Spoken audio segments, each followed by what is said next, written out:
Revolutionary salute. Revolutionary salute. Like, share, subscribe. Welcome, welcome, welcome to the House of Revolution. You know I'm your humble host, the Yahweh of Revolution. The day of revolution is here. We rise up all over the globe to stand with our brother, Ibrahim Traor'e. Before we get into that, be sure to wipe your feet. That means hit the like button. Like, share, subscribe, support the platform, y'all. Well, America stuck their foot in it. They done stirred up a hornet's nest. They bootlicking, boule, buck dancing Greek freaks try to come out and target our brother. Now the whole united revolutionary family stand up globally. And we're going to be taking a look at it and see exactly what is going on. Salute. I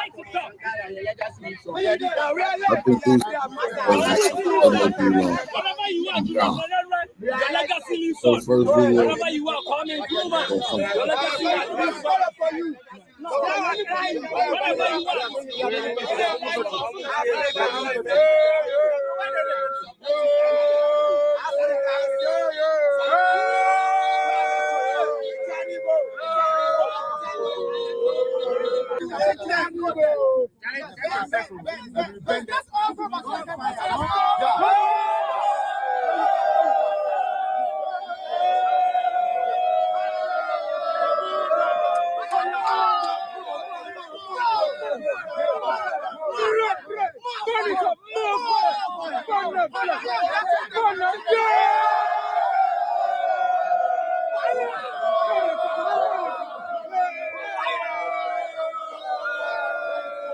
You stole our people, you stole our resources, you're giving us aid. We don't need your aid. We need our reparations. We need our money back. What is aid? It is not aid. It is our money they give. Even today, when you go apply for a visa, they will reject you. That money is given back to you as aid. They don't refund that money. They give you that money as aid. What is aid? We don't need your aid. We should get out. We have the resources. It's more like a bait. We will determine the price of our resources. We don't need your aid. So clearly, you are supporting your. Exactly. Yes, we are clearly. No exporting of resources. I stand firmly with Ibrahim Traor'e. No exporting of resources. Enough is enough. They should stop killing our leaders. We need our peace. They should stop killing our leaders. If any leader emerged to have his people at heart, they try to take the person out, and they try to use our very own people. And this time around, we don't want any more Gaddafi to happen. This is the end. And this is the starting point of something huge. The revolution has really started. The fire now is not pointing. They touch one African. They touch one person, and you touch all of us. The days when social media has empowered us. Touch one person. We know what's going on. We're not ignorant. If they dare touch Ibrahim Traor'e, they will regret. We are ready to go and fight in the Burkina Army. Me, my old age, I'm going to fight in the Burkina Faso Army. All these people follow me and we'll go and fight in the Burkina Faso Army. They should dare try to touch Ibrahim Traor'e. We dare you, France. We dare you, America. Touch him. So would you say this is the kind of leadership you want that you missed for a long time? It's a leadership we've been crying for. Traor'e came and we're like, we've been crying for you. We've been waiting for you. Since my 20s, I've been at my life in this. I'm now 55 years old. More than 30 years I've been waiting for Traor'e. Yes, not just me, but all of my 30 years I've been waiting for him. And we want to take over Africa, not just Burkina Faso. Take over Africa, Traor'e. Africa will say.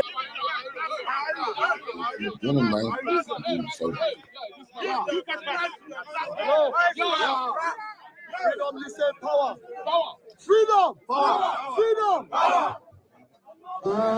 Let's do this. We can't do this without remembering those who started the struggle. In silence, 30 seconds, let's all remember those who started the struggle. Thomas Sankara, Patrice Lumumba, Kwame Nkrumah. I wonder how those shoe shiners in the American government feel right now. I'm talking about the congressional black coons and all of those individuals like the black general, who standing against, now they're globally standing against black people now for the U.S. imperialists. Black people have rose up globally, got on one accord, the Caribbeans, the black Americans, blacks in Africa, have all rose up and say, oh, hell no, you won't be lynching this brother in our face. What the hell is wrong with y'all? I wonder how they feel. Where that sister girl, Jasmine Crockett, had been running her mouth. She ain't saying shit about this, huh? I keep telling y'all, man, them coons can't talk about, they can't get in the global affairs of the Americans unless they're going against black people. They can't stand up for any. And the rest who never find their way back on the oceans just to go and raise the flag of Africa. In 30 seconds, let's remain silent for them. Silence.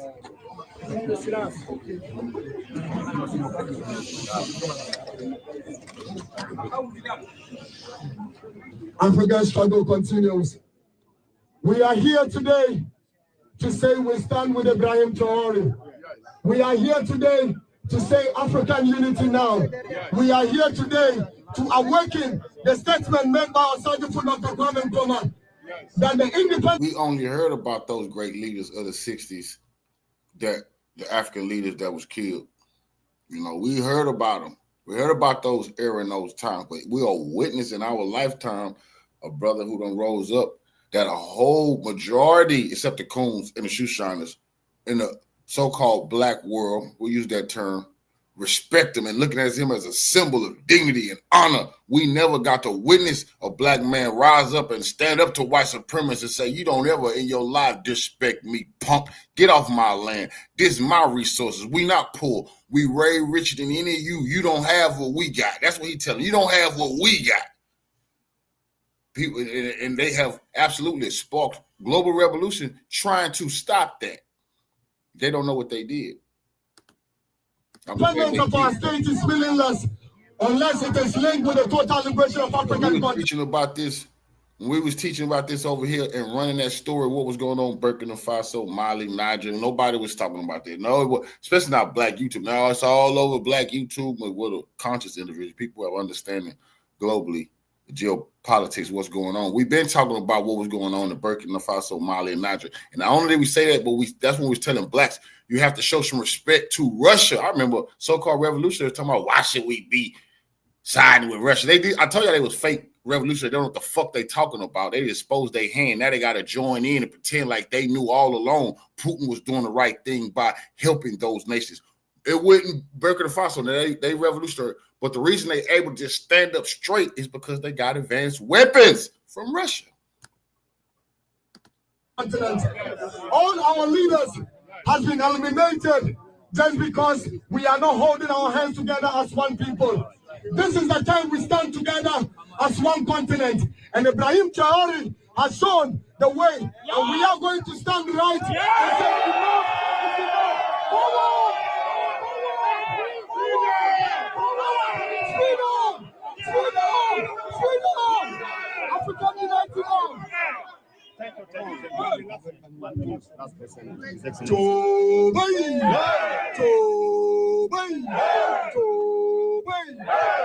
Ladies and gentlemen, comrades, this morning I tried to find out the meaning of Traor'e.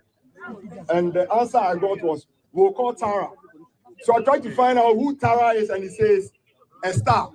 Wow. Yeah. What it means is that it's a new day. The most popular black man in the world is not a basketball player. It's not a hip hop star. It's not a rapper. It's not a fucking actor. They don't play football. For the first time in a long time, the most popular, admired, the most who got most memorabilia, his shirts, his posters, is everywhere, is a revolutionary. That's a powerful thing. And the white supremacists hate it. I told y'all this was going to happen. Young kids aspiring to be the revolutionary. See, this is how we get rid of fucking blackface Ku Klux Klan. This was the dream I had the whole time. Now the youngsters aspiring to be like him. They don't want to be rappers. They don't want to fucking shoot basketball. No, they want to get in line to secure their people and defend their people at all costs. This is great. A black African star that has risen. Yeah. And it is important for all Africans to unite and protect that star. Yeah. Like in Nkrumah, they tried to overthrow Nkrumah. They did a lot of things against Sankara and Go. We should not allow that to happen to Traor'e. Yeah. Irrespective of our political differences and geological locations. All blacks must work. All blacks must stand up and speak for Traor'e. It is time for Africans to unite. Africa must unite. Africa must unite on fire. Today, on this day, on the African soil and in Ghana, we are declaring that any imperial dog that will try to attack Burkina, we will make sure he runs with the tail in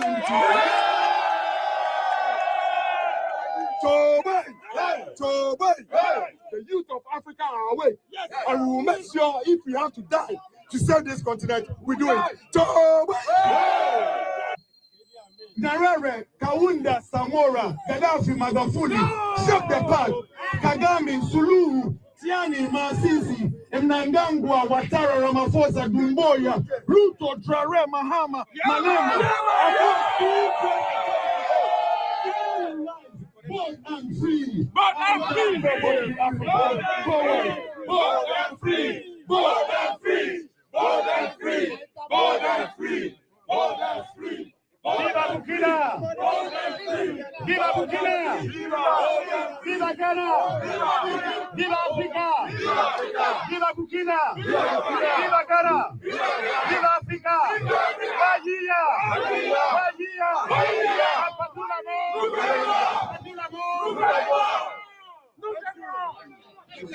Assalamu alaikum.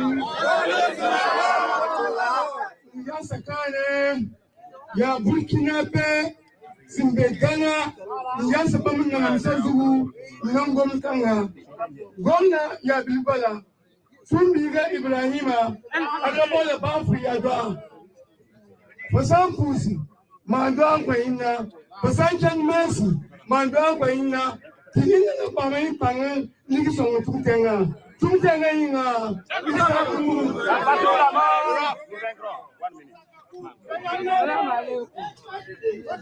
Salam alaikum. Saboda Allah da Annabi. Kuda mara bayan yaron nan hawan itace mai kyau. Ana tanyen shi na tura bayan shi ya hau. Don yaro mai albarka ne. Yaro ne mai albarka mai amfani. Ana so a tuya mai baya. Saboda Allah wanda ya je sadda duka. Yayi mai addu'a, yayi mai roko. Da patron ma. Rastafari Selassie Almighty God. Oneness. Unity, strength, and power.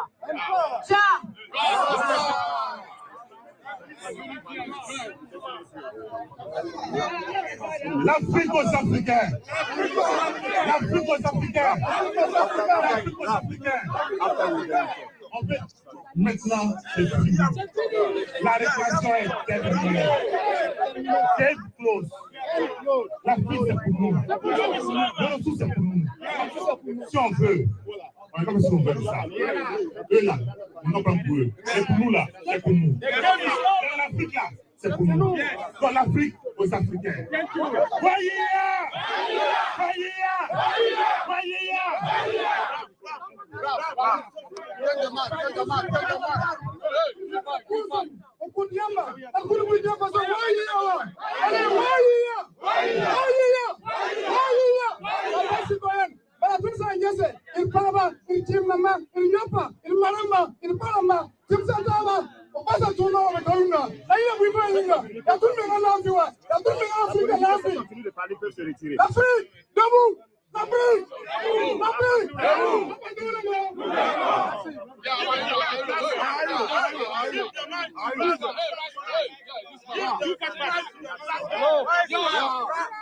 Freedom, listen, power. Freedom. Let's do this. We can't do this without remembering those who started the struggle. In silence, 30 seconds, let's all remember those who started the struggle. Thomas Sankara, Patrice Lumumba, Kwame Nkrumah, and the rest who never find their way back on the oceans just to go and raise the flag of Africa. In 30 seconds, let's remain silent for them. Silence.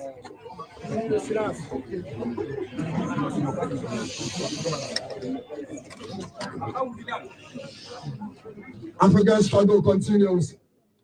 We are here today to say we stand with Ibrahim Traor'e. We are here today to say African unity now. We are here today to awaken the statement made by our Sergeant Dr. Kwame Nkrumah that the independence of our state is meaningless unless it is linked with the total liberation of African continent. All our leaders has been eliminated just because we are not holding our hands together as one people. This is the time we stand together as one continent. And Ibrahim Traor'e has shown the way, and we are going to stand right and say enough is enough. Forward! Freedom! Freedom! African United now!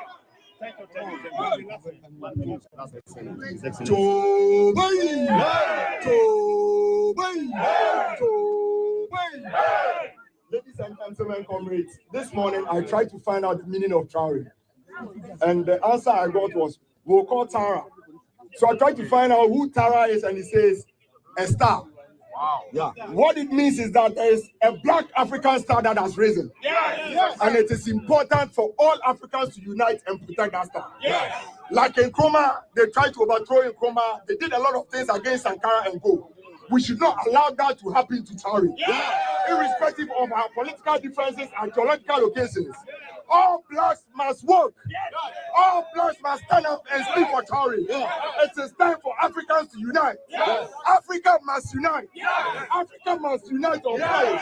Today, on this day, on the African soil and in Ghana, we are declaring that any imperial dog that will try to attack Burkina, we will make sure he runs with the tail in between. That's right. The youth of Africa are awake, and we will make sure if we have to die to save this continent, we do it. Okay, please, let's go back and His Excellency will deliver us his message.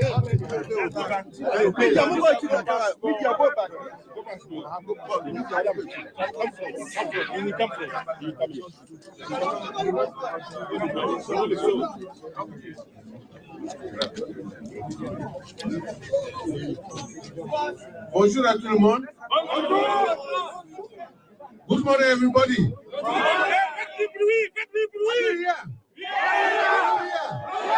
Okay.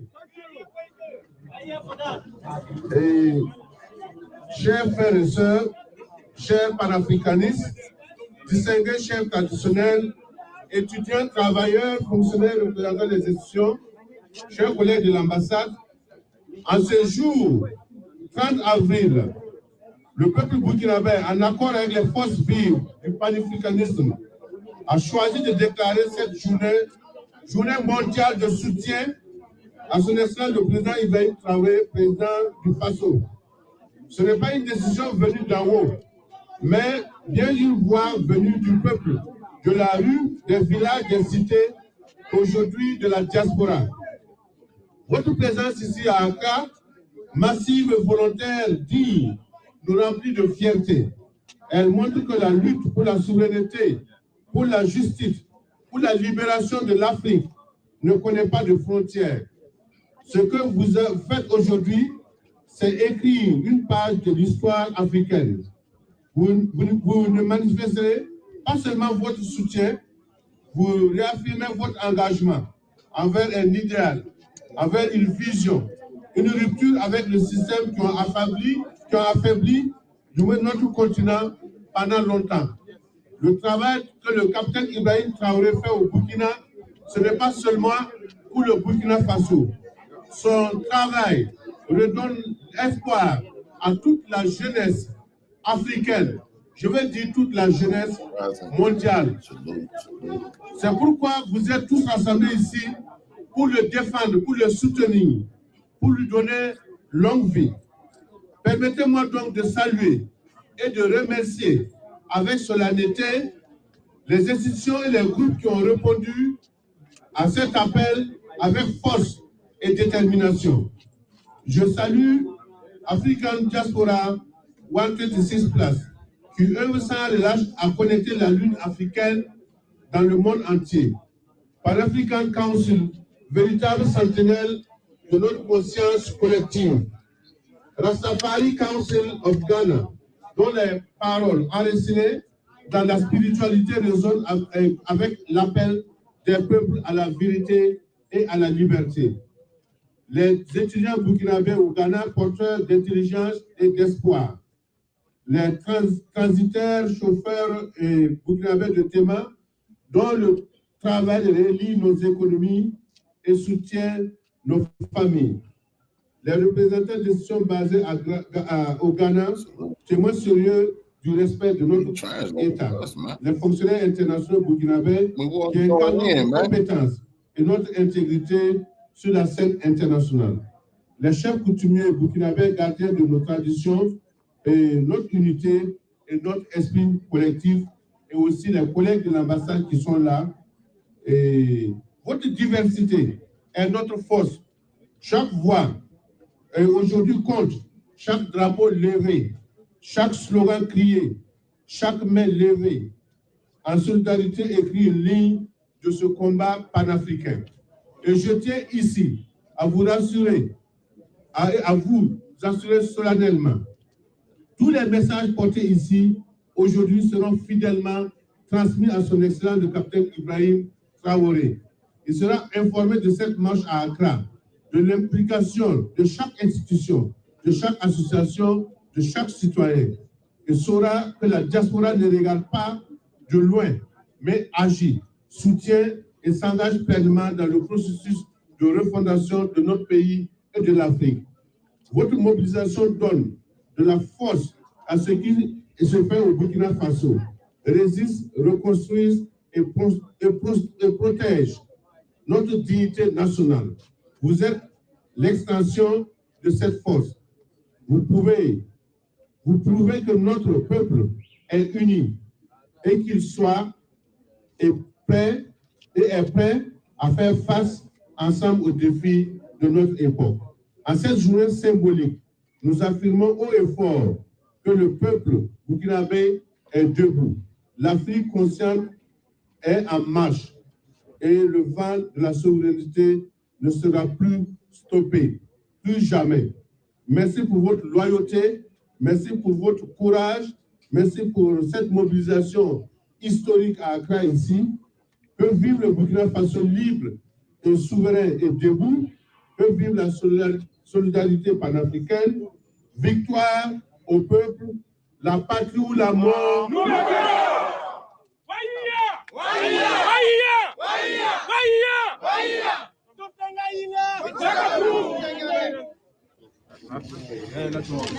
I'm here to give you the English version of the message from the ambassador of Burkina Faso in Accra. Dear brothers and sisters, it was the English version then. Dear brothers and sisters, dear Pan-African friends, distinguished traditional chiefs, community leaders, students, workers, civil servants, institutional representatives, and dear colleagues from the Embassy of Burkina Faso. On this day, the 30th of April 2025, the people of Burkina Faso, in agreement with the driving force of Pan-Africanism, has chosen to declare this date the International Day of Support for President Ibrahim Traoré, President of Burkina Faso. This is not a decision from above, but rather a voice from the people, from the streets, from the villages, from the cities, and today from the diaspora. Your presence here in Accra, massive, voluntary, and dignified, fills us with pride. It shows that the struggle for sovereignty, for justice, for the liberation of Africa knows no borders. What you are doing today is writing a page in African history. You are not just demonstrating your support, you are reaffirming your commitment to an ideal, a vision, a break with the system that have weakened our continent for too long. Allow me to solemnly salute and thank the institutions and groups that have responded to the call with strength and determination. The African Diaspora 126 plus, which works tirelessly to connect African struggles around the world. Pan-African Council, a true sentinel of our collective conscience. Rastafari Council of Ghana, whose words, rooted in spirituality, resonate with the people's call for truth and freedom. Burkinabe students in Ghana, bearers of intelligence and hope, Burkinabe freight forwarders and drivers in Tema, whose work connects our economies and supports our families. Representative of Ghana-based institutions, witnesses to the seriousness and respect of our states. Burkinabe international civil servants who embody our competence and integrity on the international level. Burkinabe community leaders, guardians of our traditions, our unity, our collective spirit. Your diversity is our strength. Every voice counts today. Every flag raised, every slogan shouted, every hand raised in solidarity writes a line in this Pan-African struggle. And I want to reassure you, to solemnly assure you, all the messages delivered here today will be faithfully transmitted to His Excellency, Captain Ibrahim Traor'e.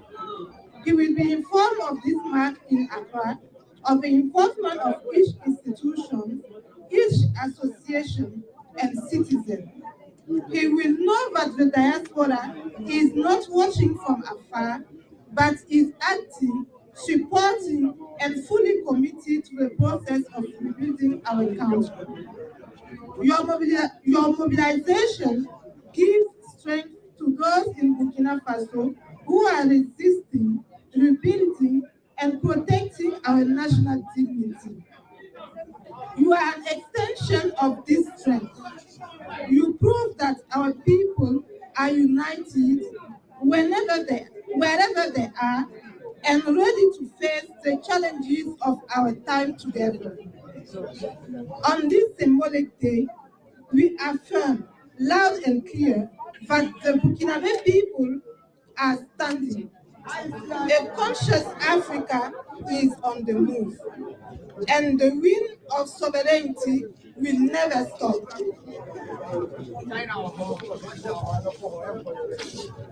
Thank you for your loyalty.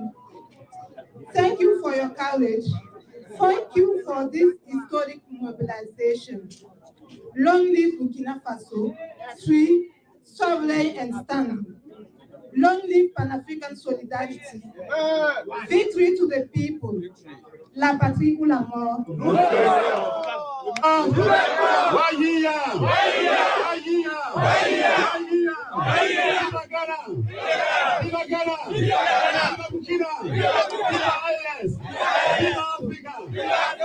Merci d'être venu. I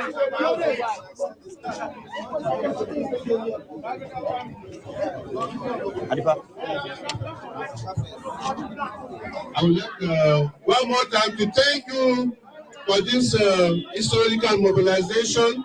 Thank you for coming. As I told, we will transmit all your messages to His Excellency Captain Ibrahim Traoré. We wish a long life and successful tenure to Captain Ibrahim Traoré. Thank you so much. Thank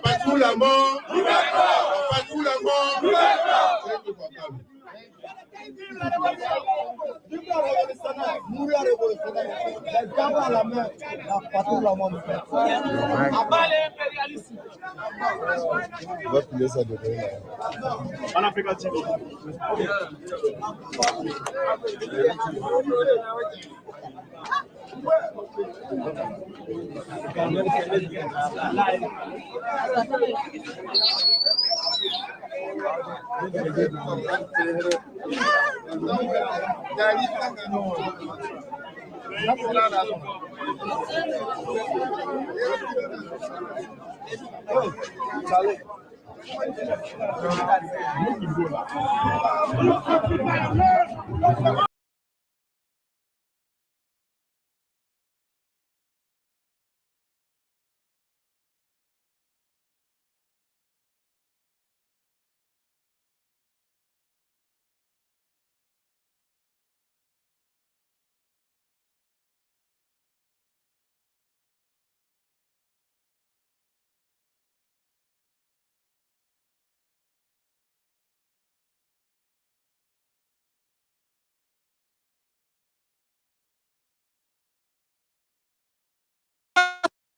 Africa, remember where we're coming from.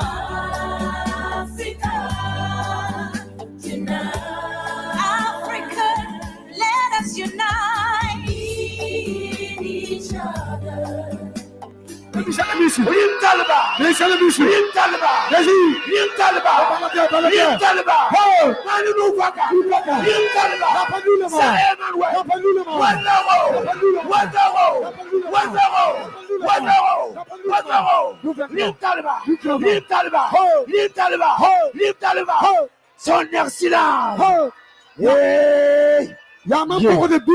Vas-y. À la dernière minute. Merci.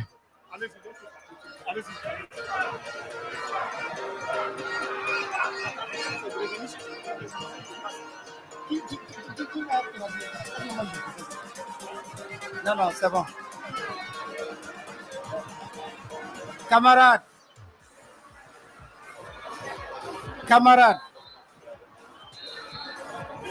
l'impérialisme, le néocolonialisme, la bourgeoisie comprador, le terrorisme, la manipulation, la duplicité, la désinformation, pouvoir, dignité, intégrité, tout le pouvoir, la patrie ou la mort, la patrie ou la mort. Je vais faire un petit résumé en anglais de tout ce qui a été dit. Je vous rappelle que le leader... Bon, ok, on va... Trêve de commentaires. Thank you so much for clicking on this video. Today is a great day, as we all know. The support for mainly Captain Ibrahim Traor'e, the president, but for the AES is on the way all around the world. As you can tell, I'm seeing Ghana, yes, it's on fire. Most of the speeches are in the local language, so that's why I can't share with you. Maybe later on. Even in Burkina Faso, most of them are in the local language, and so they should be in the local language. That's how many people will understand what is going on in the country itself. I managed to get one in English for you. Families, please listen. When the Prime Minister arrived there, this our brother has given a very powerful speech. The revolution is now. He said we should get up and fight to protect these leaders and many more. Listen, I'll be back, families. Of Burkina Faso. Long revolutionary salute to our Queen Blanche for the donation to the war chest. Revolution is real life. Absolutely appreciate the love, Queen. Salute. Power of state of Sahel State Confederation, Defense and Security Forces, Fatherland Defense Volunteers, African Diaspora, Freedom Fighters, for century successive generation of imperialists have behaved to predators again. I want the whole, all the Congressional Black Caucus, all of the bootlick and bootleg, the buck. We don't hear nothing from them as this lynching that they tried to pull off. The whole so-called, let's just use that term, black world, has turned against them, stood up straight. This is very humiliating for our so-called leaders, because don't ever forget that bullshit that General was talking about, the Congressional Black Caucus was standing with him on that. They didn't come out and denounce him on that. Now all of them should be ashamed of their goddamn self. You talk about getting reputed. They have been backhanded by damn near the entire black world and came together against house niggas in America and their masters. Against the peaceful people of the world, especially in African peoples. The enslaved, massacred, the history the whole time, plundered, and colonized our free nations after having balkanized us for greater domination and shameless exploitation. Exploitation. The patriot, vous les patriotes, the patriot who dared to denounce this evil were simply assassinated. Among them were Martin Luther King, Patrice Lumumba, Kwame Nkrumah, Modibo Keïta, Sékou Touré, Nelson Mandela, Thomas Sankara, Muhammad Gaddafi, and many others. Today, we have the real reincarnation of Thomas Sankara, the Captain Ibrahim Traoré. Captain Ibrahim Traoré. Captain Ibrahim Traoré. The diaspora, African diaspora, from United States, from Zambia, from Kenya, from Zimbabwe, from Ghana, from all over of the world are stand up and choose April 30th, 2025 as a greatest day, as a great day of support of Ibrahim Traoré.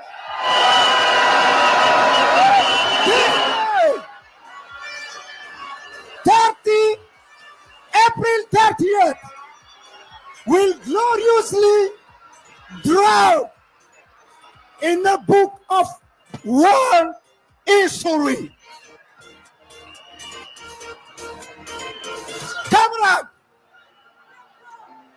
Comrade, are you right to fight for Ibrahim Traoré? Are you ready to fight for the government? Are you right to fight for the Prime Minister? Are you right to fight for our forces, our national forces, our volunteers? Are you right to fight for Burkina people, for IAS people? Are you right to fight for our revolution? So now, from today, we have to stand up. We have to stand up and fight till we win. La patrie ou la mort? La patrie ou la mort? Merci, camarades. Nous sommes contents de votre engagement. Nous allons vaincre. Nous allons vaincre l'ennemi. Merci, camarades. Merci bien, camarade Labidi. La vous ovation pour le camarade Labidi. Thank you so much for listening and watching. You can tell the city is on fire. Wow. I hope they are watching. I hope they are listening to what is going on. Enough is enough. They have done it over and over. Enough is enough. Please, just leave us alone. Leave them alone. They said they don't want the ballot boxes or whatever they are called. I don't want to call their name. Leave them alone. Let's do their own thing. Just finish a video about how the citizens are reacting on the things that the president, Captain Ibrahim Traoré, has done for them. And the reason why he's very popular and he is their hero. Let's not even talk about popularity. That's not what he wants. That's not what he aims. He aims to improve the life of his citizens. The message our brother gave is powerful. I'm still working on the French-speaking ones, and I'll be sharing with you today. Yes, get ready for it. I told you already. You are not going to rest, but maybe you'll be eating. I will not. See you soon, families. I will leave you here. Credit to our TB News for sharing this with us. and many more.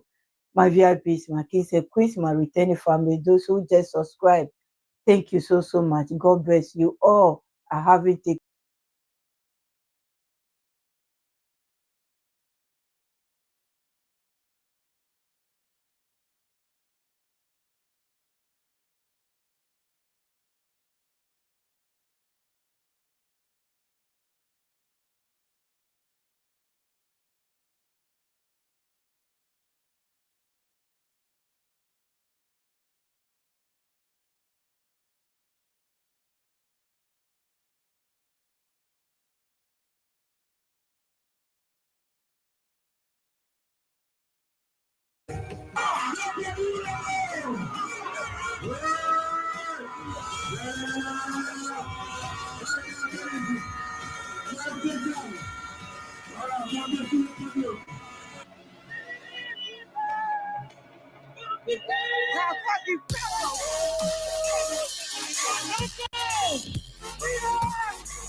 La patrie ou la mort.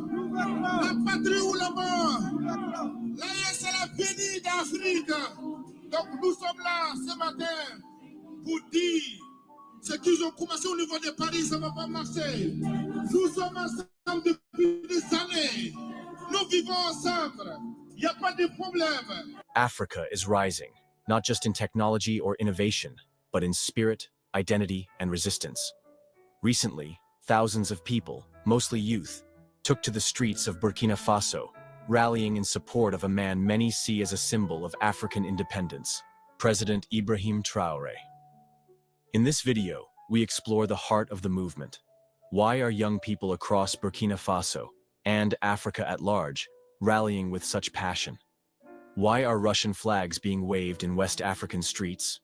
What does this mean for the future of African leadership and global politics? This is more than a news story.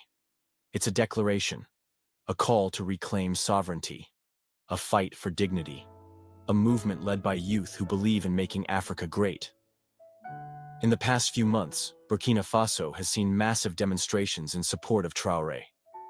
Streets flooded with people, chants of solidarity echoed through cities, and national pride surged like a tidal wave. But these weren't ordinary protests. Young people led them. They organized, mobilized, and rallied across social media. Many waved national flags, but others chose a different symbol, the Russian flag. To some, this sparked confusion. Why would Burkinabe youth wave the flag of another nation? To them, it wasn't about Russia itself. It was about resistance, a symbol of standing against the West's long-standing involvement in African affairs, a visual rebellion against neo-colonialism. These rallies were not just political gestures, they were cultural statements. Youth shouting, "Africa for Africans," a slogan not of hatred, but of hope. Africa is the youngest continent on Earth. Over 60% of the population is under the age of 25, and these youth are not waiting for permission to lead. They are tired of corruption, dependency, and poverty being Africa's defining image. They are reclaiming the narrative. From Ghana to Kenya, from Burkina Faso to South Africa, youth are organizing. They're demanding representation, launching startups, building online communities, and educating one another in ways that past generations could not. In Burkina Faso, they see Traoré as one of their own, a man closer to their age than any president before. Someone who speaks the language of the people and stands against the global systems they feel have ignored African dignity. This is about more than one man. This is a generational shift, a revolution not of weapons, but of will. The presence of Russian flags has drawn international attention. But let's be clear. For many in Burkina Faso, Russia is not necessarily a savior. It's a counterweight. Western countries, particularly France, have long maintained military and political influence in the region. Traoré's government recently expelled French troops and suspended many cooperation agreements, bold moves that drew praise at home and criticism abroad. Waving the Russian flag isn't about loyalty to Russia. It's about rejection of perceived Western dominance. It's a complicated gesture, one that reflects a deep yearning for alternatives, for allies who respect rather than exploit, for sovereignty without strings. These flags symbolize rebellion, but they also symbolize hope. Hope for a multipolar world where Africa chooses its own path, not one written for it. What's happening in Burkina Faso is not an isolated event. In Mali, Niger, Senegal, and beyond, youth are rising. They're calling out foreign exploitation. They're demanding transparency from their leaders. They're turning to Pan-African ideals once dismissed as outdated and breathing new life into them. Social media plays a powerful role in this transformation. Messages spread in seconds. Borders no longer contain movements. A protest in Ouagadougou inspires a march in Bamako. The youth are shaping Africa's next era, and they're doing it on their own terms. This isn't about anti-Western sentiment. It's about pro-African pride, a desire for a self-defined future. And Burkina Faso? It's become the symbol of that desire.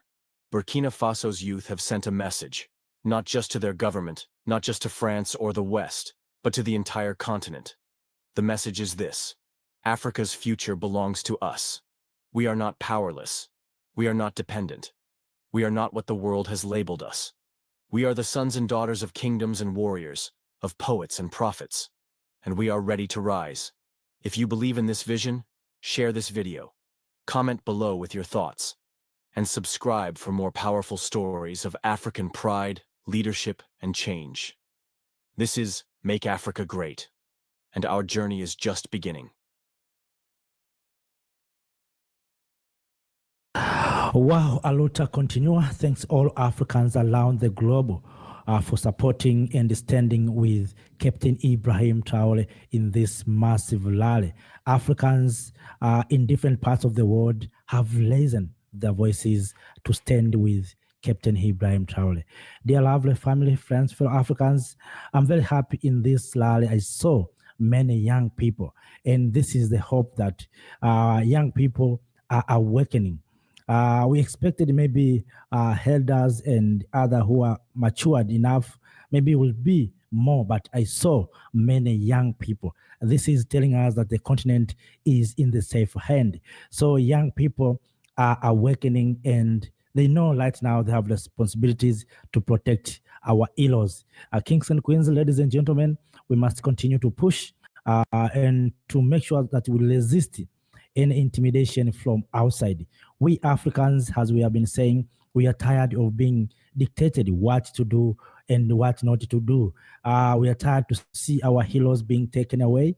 We have been tired of seeing that Africans, when someone who came to save us, who is against the agenda of the West, looks as an enemy, and the tried and some of our heroes were removed on the face of the earth. This time we are saying we stand with our leader, Captain Ibrahim Traoré. So the rally continues in different parts of the world due to the time differences, but Africans all over the world are awakening. Africans are demanding respect, and this is a good thing. We have been shown the world that African, we are not weak, we are strong, and of course we have demonstrated that we are strong when we come together. Thanks to you all. Thank you to the people of Burkina Faso for representing those who didn't have opportunity to be in Burkina Faso. We are with you, we support you, and we continue to support you. Not only to Captain Ibrahim Traoré, to all revolutionary leaders, all leaders who has shown the way to we Africans toward achievement, toward what we want, who are working with our dreams. We are going to support him or her. So kings and queens, ladies and gentlemen, as I said, share this video to many Africans in different parts, and make sure that Africans are getting this message that we are awakening right now.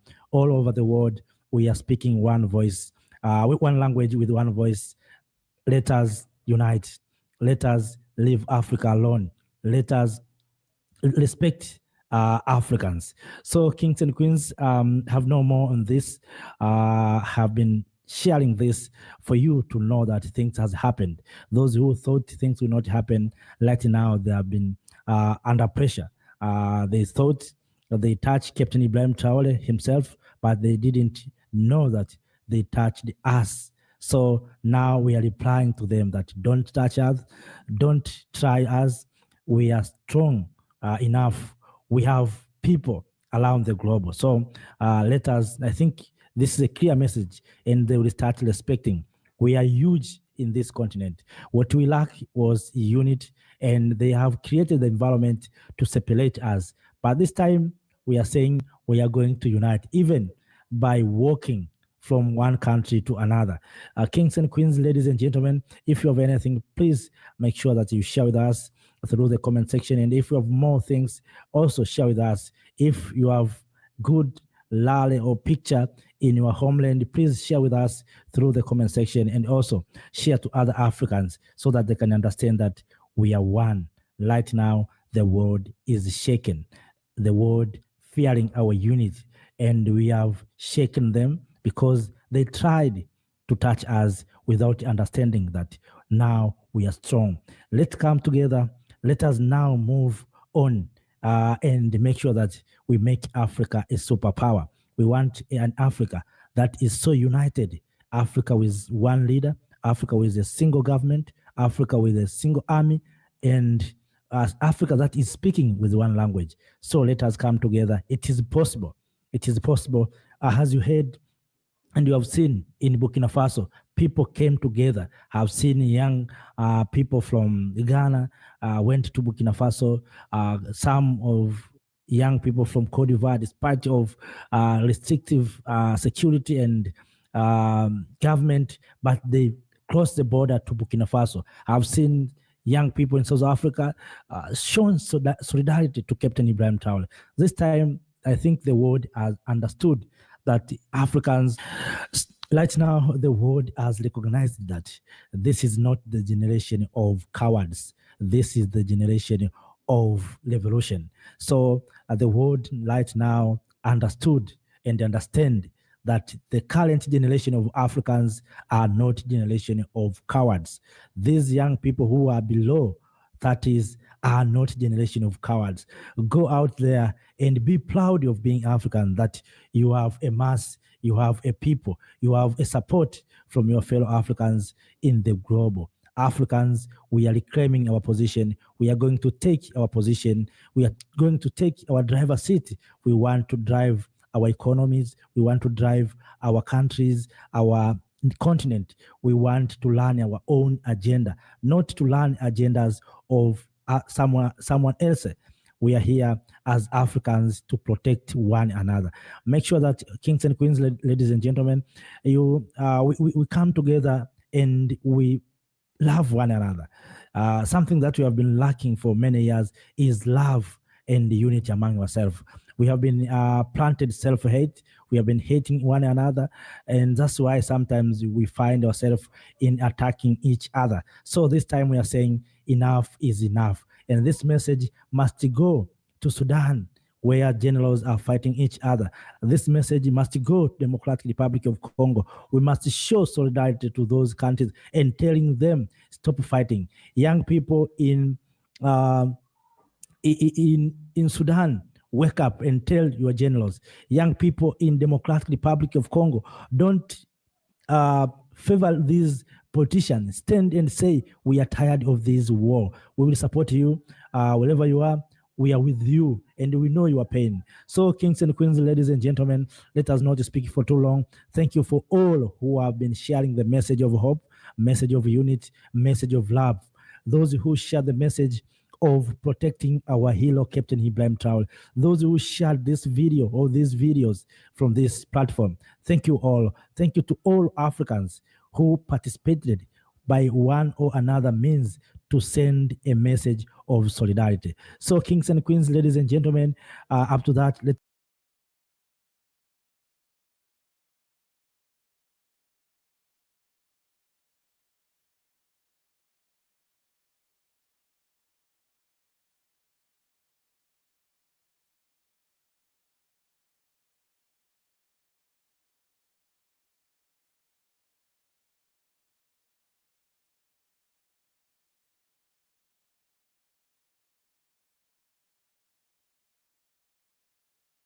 What does it and unite a people who have been divided for generations.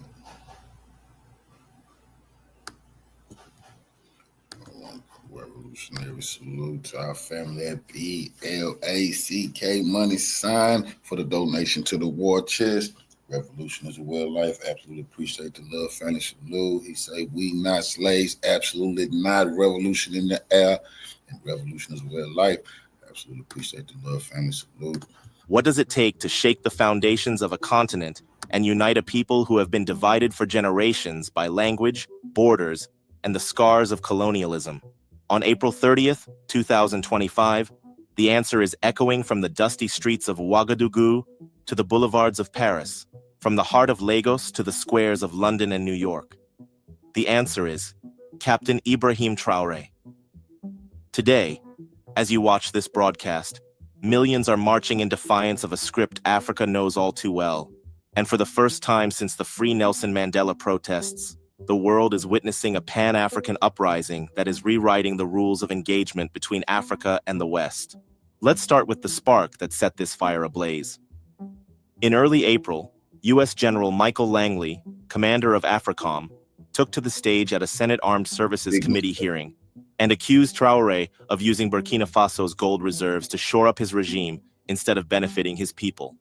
I can imagine a situation, though, in which the ruling elite of a country is receiving gratuities on the side that inure to the benefit of the strongman leader and not to the populace of the country. The corruption and bribery go on with regard to the Belt and Road. Absolutely, Chairman. I see this, and I don't mind calling them out, but Captain Traoré and Burkina Faso, as they know that both, whether it's their gold reserves, that is all those proceeds are just in exchange to protect the junta regime. The words were meant to isolate and shame Traoré. Instead, they united a continent. Across Africa and the diaspora, the reaction was swift and furious. Social media exploded with hashtags like I stand with Traoré, Our Africa Rises, and No More Puppets. Videos of Traoré's fiery speeches, where he denounced Western interference and declared, "They still see us as slaves, but it is time we show them we are free," went viral, inspiring a generation that is... You have a house nigga trying to openly snitch to master that you got to break him. He's setting an example for real liberation. He's showing the world what a real black man look like and showing that I'm nothing but a puppet. You got to stop him. They're rich. They're gold reserves. None of your business. They have plenty. And when he's speaking like that, he's really telling the U.S. military it's a reason for us to go over there, to take that. But the backlash was swift. Is tired of watching its leaders fall to foreign plots and manipulation. Before we continue, welcome to Azizi Africa, where we bring the African vision to life and make African stories go global. Help us in pushing the message forward as we continue to inspire, educate, and empower. Subscribe now, like, and share our videos, and don't forget to hit that notification bell for our next videos. Now let's continue. But this is more than just a protest. This is a historic moment, a million-man march that has already begun in France and is sweeping across the globe today. In Paris, Burkinabe immigrants and Pan-African activists have already taken to the streets, protesting outside the French Foreign Ministry and accusing France of complicity in the assassination attempt. In front of the French and the U.S. embassies in D.C. too. I already talked to the revolutionary this morning. We're going to be running some of that content this evening, but it's everywhere. And shaming the congressional black shoe shiners. Let them, they bastards don't stand for us. They are the descendants of shoe shiners. They got themselves. Attempts against Traoré.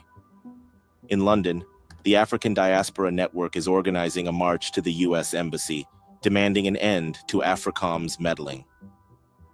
In New York, the All-African People's Alliance is rallying in Harlem, linking Traoré's struggle to the broader fight against systemic racism and imperialism. That's right. Never in recent memory, Has anything united Africans both at home and in the diaspora, like the groundswell of support for Ibrahim Traoré? Not since the days of the global Free Nelson Mandela movement has the world seen such a tidal wave of solidarity. The outpouring of support has left a bitter taste in the mouth of General Langley, who by omission or commission has revealed what many Africans have long suspected, that the West will come after Traoré, just as they did Lumumba, Sankara, and Gaddafi.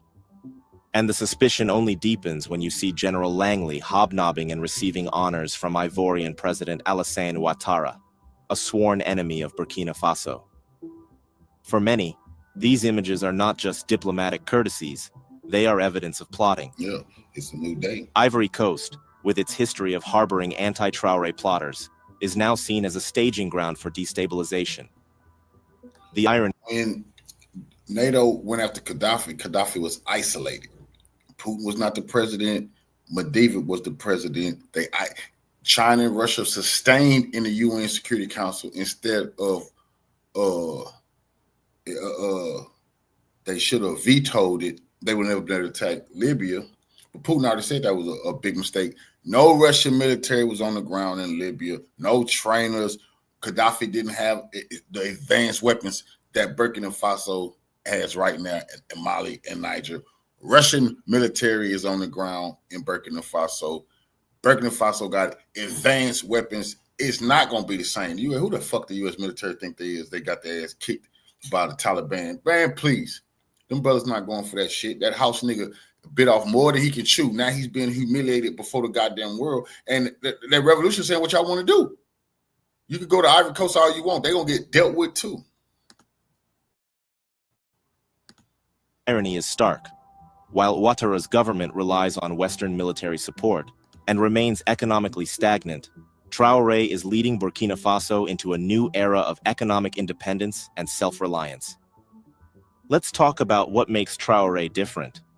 This is the only president in living memory to command such overwhelming support across the black race. His admirers, who fondly call him IB, see in him a leader who is doing wonders for his country.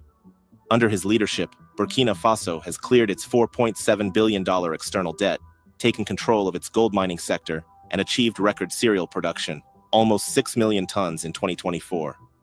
The country's GDP is growing, driven by agriculture, services, and mining, even in the face of ongoing security challenges. Traoré's policies are bold and unapologetic. He has slashed ministerial salaries, raised civil servant pay, and invested in local industries. He has expelled foreign troops and formed the alliance of Sahel states with Mali and Niger, signaling a new era of regional cooperation. His vision is clear. Africa must control its own resources, write its own history, and forge its own destiny. He has built hospitals, industries, road networks, invested in logistics, port facilities, and given a purposeful leadership all through. What is achieved in a space of 2 years is what African leaders do in 10 years, and he is just starting. Watch out for our full documentary on the achievements of Ibrahim Traoré Ion, 2 years coming on this channel soon. And the people have responded.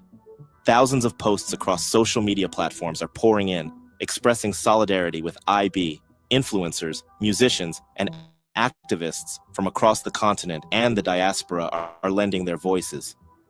Senegalese-American singer Akon recently released a tribute song lauding Traoré's leadership, while Ghanaian rapper Sarkodie's post, "God Protect Ibrahim Traoré," has been shared millions of times. Even in Jamaica, reggae artists are hailing him as the Lion of the Sahel. The love for IB has shamed many African leaders and exposed their failures. While others beg for foreign loans and cling to outdated alliances, Traoré is showing what is possible when a leader puts his people first.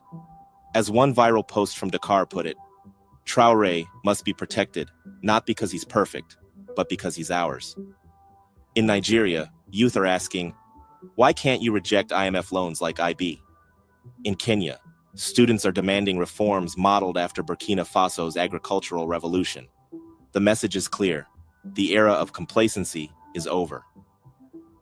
Preparatory meetings have been held across Africa in anticipation of today's protests. In Ouagadougou, the National Coordination of Citizen Watch Associations has been working around the clock, mobilizing thousands of members. In Nairobi, university students have held debates and film screenings about Africa's revolutionary past and present. In Accra, the Pan-African Youth Movement has organized rallies and workshops, while in South Africa, the economic freedom fighters have pledged to lead protests in Johannesburg, Cape Town, and Pretoria. Support groups have issued powerful communiques. The National Coordination of Citizen Watch Associations declared, April 30th isn't a protest, it's a rebirth. We march not just for Burkina Faso, but for every African nation still chained to the West. The Pan-African Youth Movement stated, if they coup Traoré, they coup us all. And the Confederation of Peoples of the Alliance of Sahel States called on the youth to cultivate the values of patriotism, integrity, and sovereignty to build strong and independent nations. These statements are more than words. They are a call to action, a demand for dignity, and a declaration of independence. Social media has been the lifeblood of this movement. It has enabled rapid information sharing, coordinated action, and viral content that has inspired millions. Smartphone videos of Traoré's speeches, live streams from protest sites, and testimonies from first-time marchers have created an emotional resonance that transcends borders. Hashtag campaigns like #Y Stand with Traoré and #Africa Rises have united disparate groups and amplified the movement's message. Influencer endorsements and creative challenges have turned digital solidarity into real-world action. As you watch this video, you are seeing history unfold. Support groups are meeting in real time, strategizing and preparing for the day's events.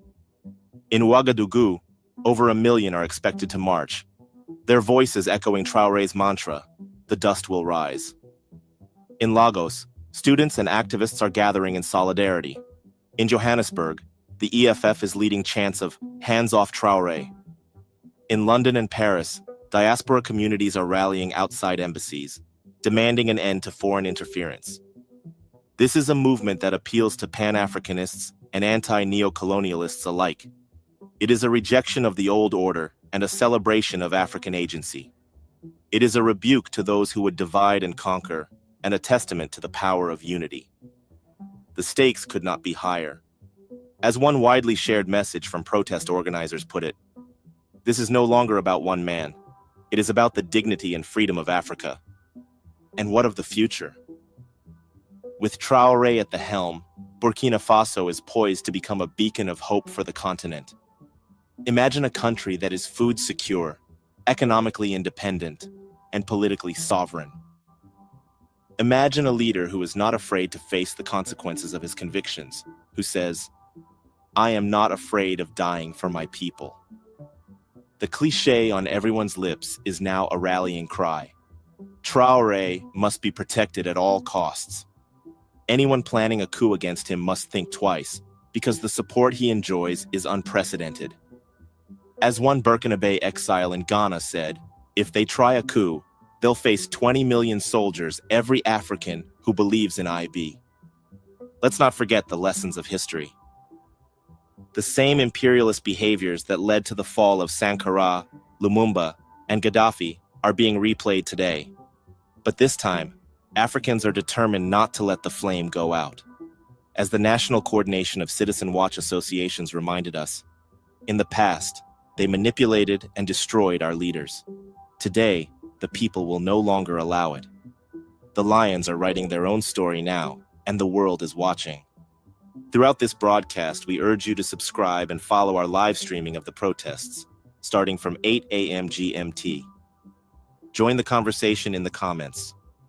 Do you believe Traoré can withstand the forces arrayed against him? What does his leadership mean for the future of Africa? Share your thoughts and help us trend #Protect IB. As the sun rises on April 30th, remember, this is not just about one man or one country. It is about a continent reclaiming its destiny. The dust is rising, Africa is awake, and nothing will ever be the same. For those just joining, let's recap. Today's protests are the culmination of weeks of planning, countless meetings, and a groundswell of support that has swept across Africa and the diaspora. From the Sahel to the Cape, from the Maghreb to the Horn, millions are marching in solidarity with Captain Ibrahim Traoré. The message to the world is clear. Africa will no longer be a playground for foreign powers. The era of exploitation and manipulation is over. In the words of an old African proverb, until the lion learns to write, every story will glorify the hunter. Today, the lions are writing, and their story is one of unity, resistance, and hope. Don't miss history in the making.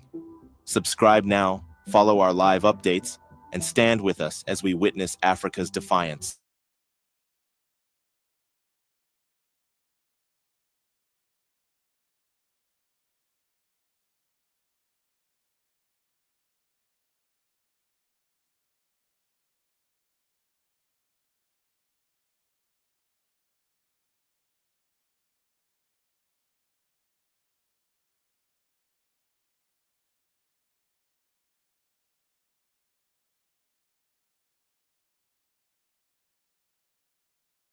On April 30th, Africans across the globe will rise, not just in protest, but in revolution.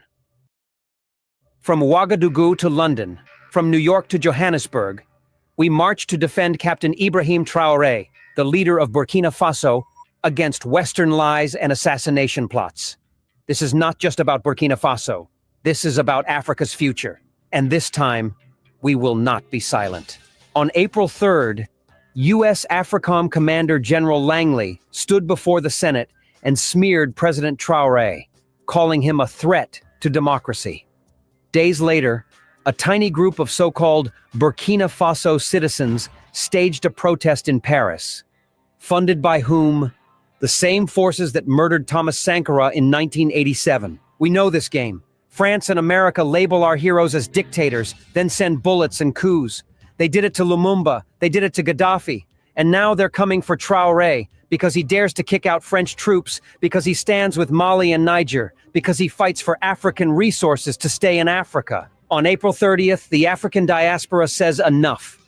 In over 20 cities, we will flood the streets to expose the truth. Traoré is a hero, not a target.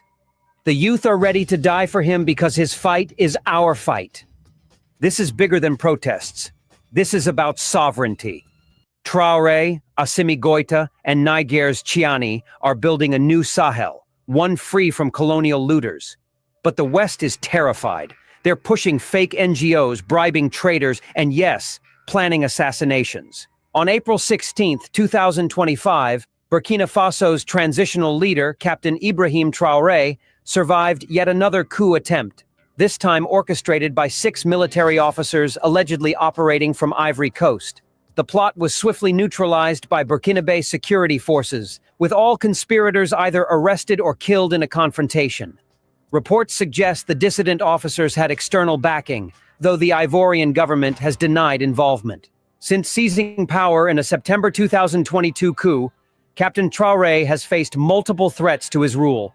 December 2022, an alleged assassination plot by former junta members was uncovered, leading to arrests.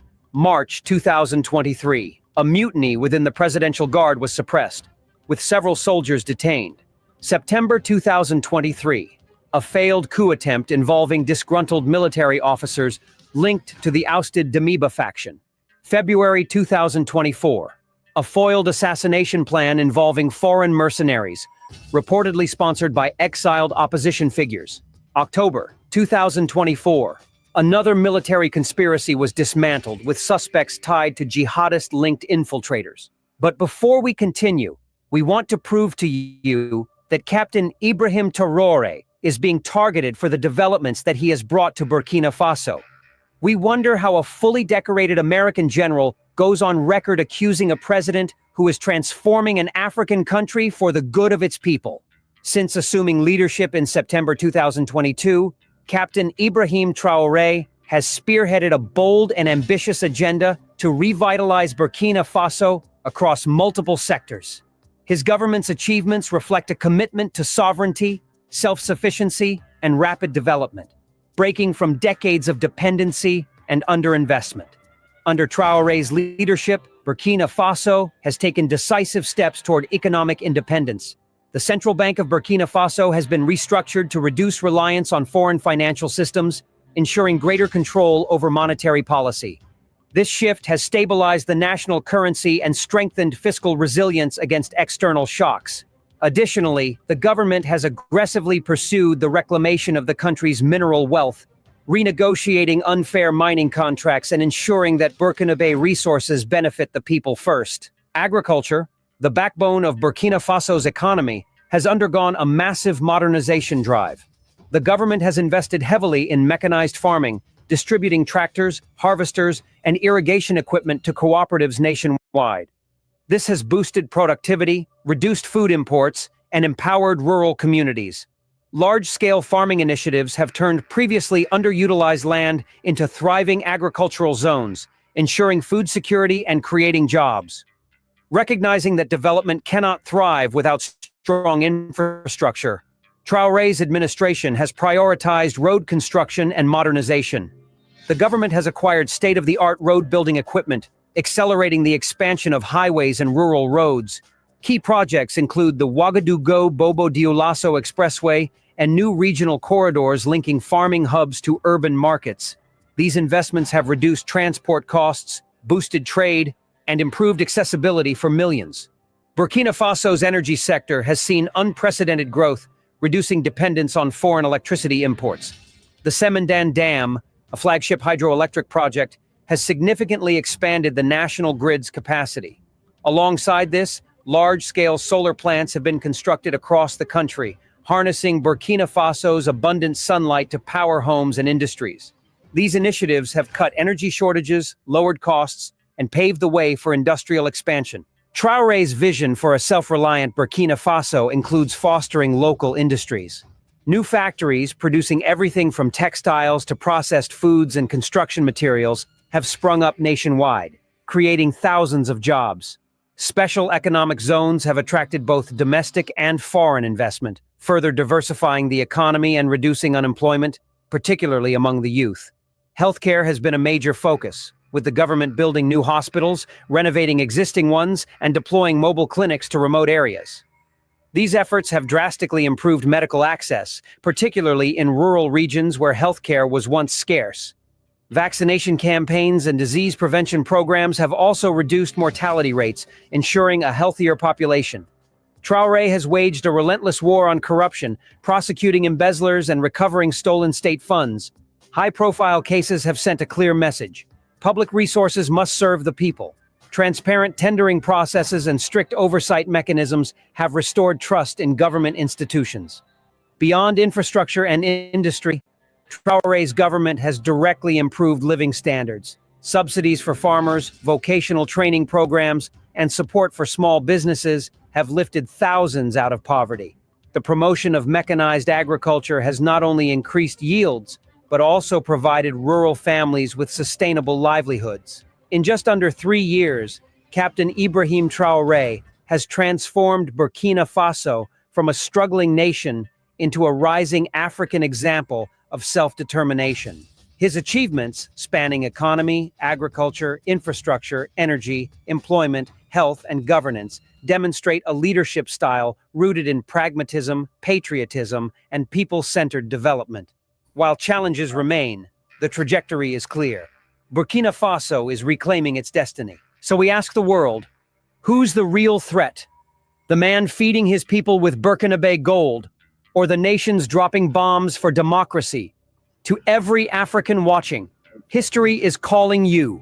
Protest, share this video, pressure your governments, because if we let Traoré fall, we'll mourn him like Sankara, and then we'll fight anyway. But this time, let's fight before the shot is fired.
I love Africa.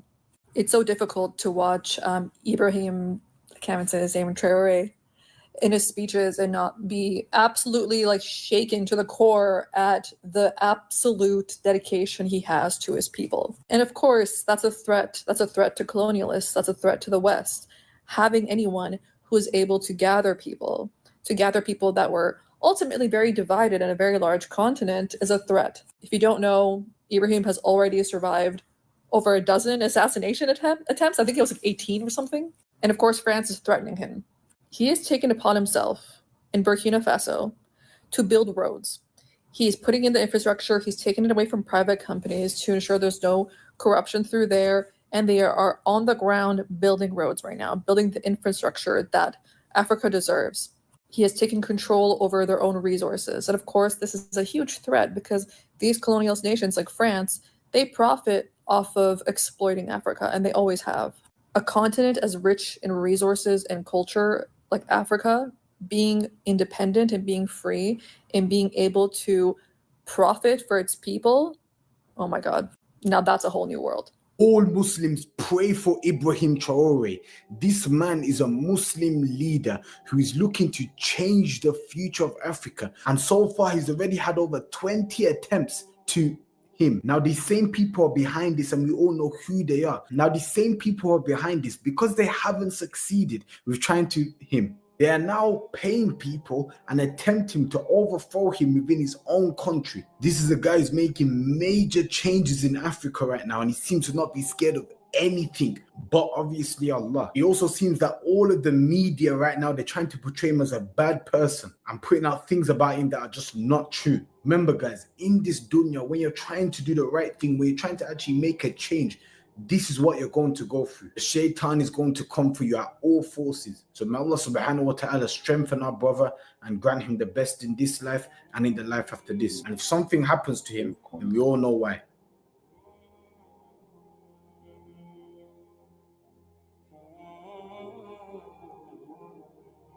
I spoke officially for the son of Africa, Muammar Gaddafi. Today, I speak up, albeit not officially, for another son of Africa, Ibrahim Traoré. They came for Gaddafi and killed him. They killed Sankara before that, Lumumba. They went after Samora Machel and many, many others of our revolutionary sons. We must not allow them to come after our son and brother, Ibrahim Traoré. He is leading a genuine African revolutionary liberation project. He wants to have control for all Africans over our natural resources. He wants Africans to be united, to have African sovereignty, not just political or military, but African economic sovereignty. They come after him not because of democracy or human rights or stability, but to destroy his liberation project. Exactly what they did with Gaddafi, exactly what they did with Sankara, what they did with Samora Machel, what they did with Nkrumah of Ghana, and many, many other sons of Africa. Today, we must stand up. We must fight. Come with us to support the revolution in the Sahel region of our continent. Come to say no to imperialist forces of the West that keeps trying to maintain its hegemony and control over our continent. We must stand to... Good morning, family. I hope you're doing fine where you are. If you ain't doing fine, please do fine where you are. So, back on this topic of Ibrahim Traoré and the West. Traoré versus the West. Now, we have a new party that has since joined us in this fight for Ibrahim Traoré. Yeah? Remember back then, the Arabs and the Arab emirs invited Traoré, or rather they offered him an opportunity in disguise. It wasn't really an opportunity. They wanted him to come and they built for them. They built for Traoré some mosques. You see, the sheikh and the emirs of Dubai wanted to build many mosques in Burkina Faso. You know, Ibrahim Traoré is a Muslim, but Ibrahim Traoré said, no, I don't want to have any mosques. I want us to build, I want opportunities, education, schools, employment, because action without faith without action is dead. So it's not that you pray, and you go and sleep hungry. That is something that Ibrahim Traoré said. So that very specific statement that Ibrahim Traoré responded to, these are the emirs of Dubai, attracted so many of these Arabs. And now Arabs are fighting for Ibrahim Traoré. The Arab population in the Middle East are fighting for Ibrahim Traoré, and they're supporting him on this, you know. Such an interesting thing to have such an interesting encounter that we are having with these Arabs, you see. Now, I want us to dive into this, listen to what the Arabs got to say. I shall get back with a deeper critical analysis. Unfortunately, over time, the organization has lost those values. And today the situation is clear. I think that for more than a decade, the sister republics of Mali and Niger have been at war against terrorism. And in Burkina, it's been nearly a decade that we have been at war. This organization, which was supposed to create mutual aid and solidarity, we have never received any help from this organization. No soldiers, no logistics, no compassion. Mr. President, we feel like saying we understand that lately the relations have been particularly difficult, that with what has happened, the coup d'etat that have occurred in these different states you just mentioned, Mali, Niger, and Burkina, you might want to leave. And people are saying, isn't this a reaction to the fact that they don't accept that you allowed coup d'etat, that you are leaving and saying to yourself, well, since they don't accept it, we're leaving? Coup d'etat are not done because we want them. It's this way of seeing things that needs to change. You agree with me that having these states in crisis to carry out a coup d'etat and take responsibility is very burdensome. But if we do it, it's because we have a desire to lead our people towards a certain sovereignty, because we know the origin of this crisis. And I think we should be supported. People are proud to cite that there are so many millions of displaced people in those regions. But what are you doing to help them? Nothing. Do you feel that the military is more likely to solve these problems than politicians, civilians? Is that your feeling? Anyone could do it. But how do you explain that it's the military who are taking charge and saying we don't want civilians anymore? No, the military didn't say we don't want civilians anymore. It's out of a sense of patriotism. When the nation is in peril, at some point, important decisions must be made. If it happens that it was the military who had the courage to make this decision, well, that's how it is. In any case, whether civilians or military, we are all children of this country. And anyone who is driven by this feeling of being able to liberate their country could do it. So, it's not a question of being military. Elsewhere, the military has succeeded. And here too, the military can indeed succeed. So, Mr. President, what do you say to the ECOWAS leaders who say they are leaving because we said we don't want coup leaders among us? There are many coup leaders among them. So it's not a question of coup leaders, it's just a facade. When you say coup leaders, do you mean civilian coup leaders? There are military coup leaders within ECOWAS who today claim to be Democrats. And there are civilians too. There are worse than coup leaders. There are those who kill, who silence their people in silence. ECOWAS turns a blind eye, a deaf ear. There are plenty of coup leaders within ECOWAS. So Mr. President says, okay, we are leaving ECOWAS with immediate effect. Burkina Faso, Niger, and Mali. We are leaving with immediate effect. Mr. President, this concerns a lot of people. What about the movement of people, your populations who are in an ECOWAS country, that you are leaving overnight? How is this going to happen exactly? Because the texts say it takes at least a year to implement all this. But here, you are saying, no, it's over now. It's over now? Yes. First, you say the texts say, but they themselves have never respected their texts. It depends on who you are dealing with. That's what we have noticed. The sanctions imposed on Niger, they don't exist anywhere in the texts. So the first ones to violate these texts are these so-called Democrats. We are leaving, but we remain Pan-African. Anyone in Africa, an African who wants to come to Burkina, is welcome in their home, in principle.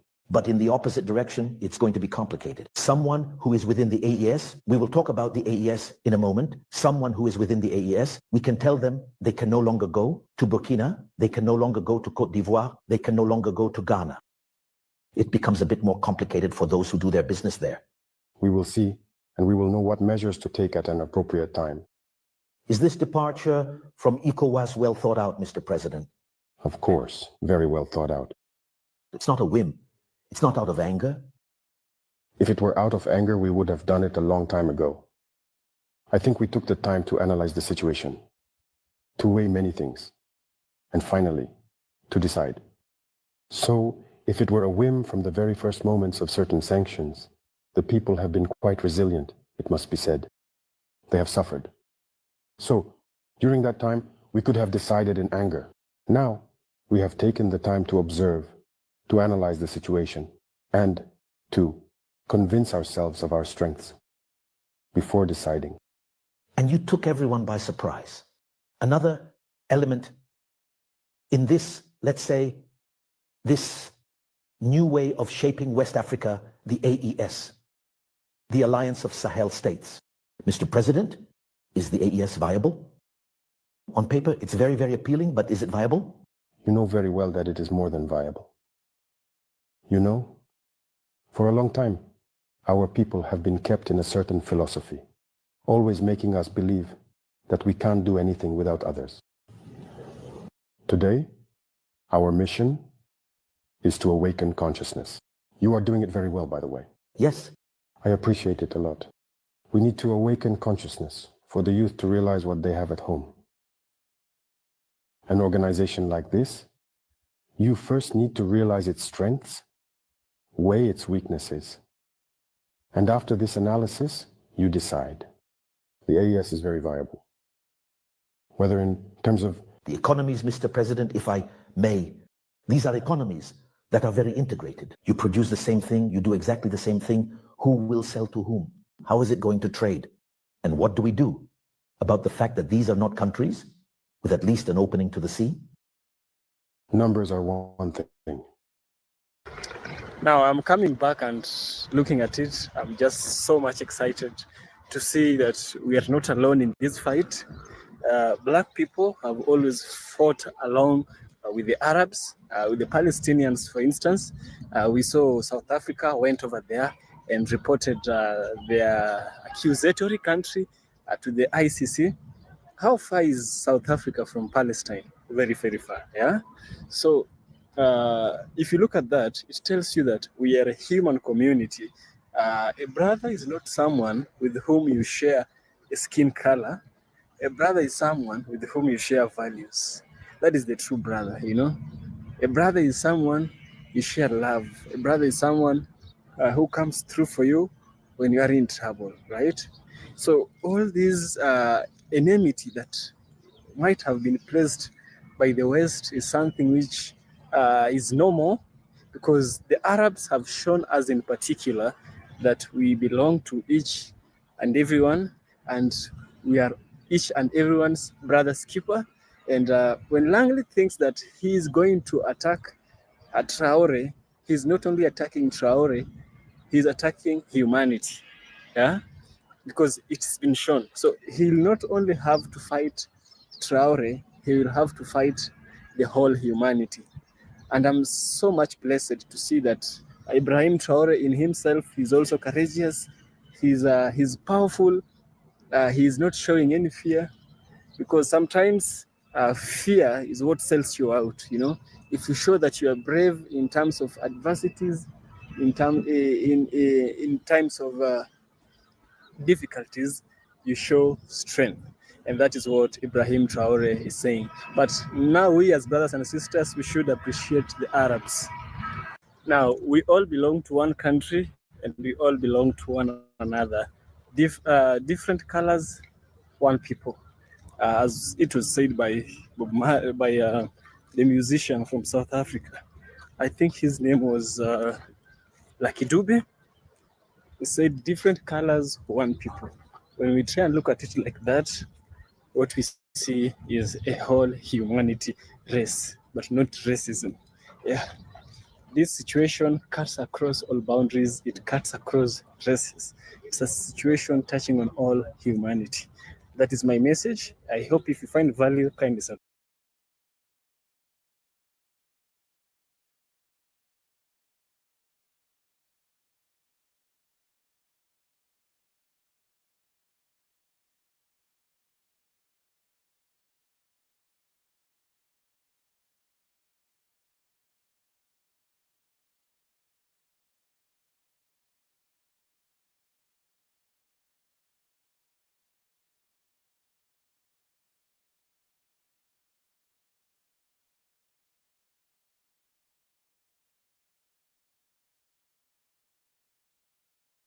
They can attack a man, but they can't stop a revolution.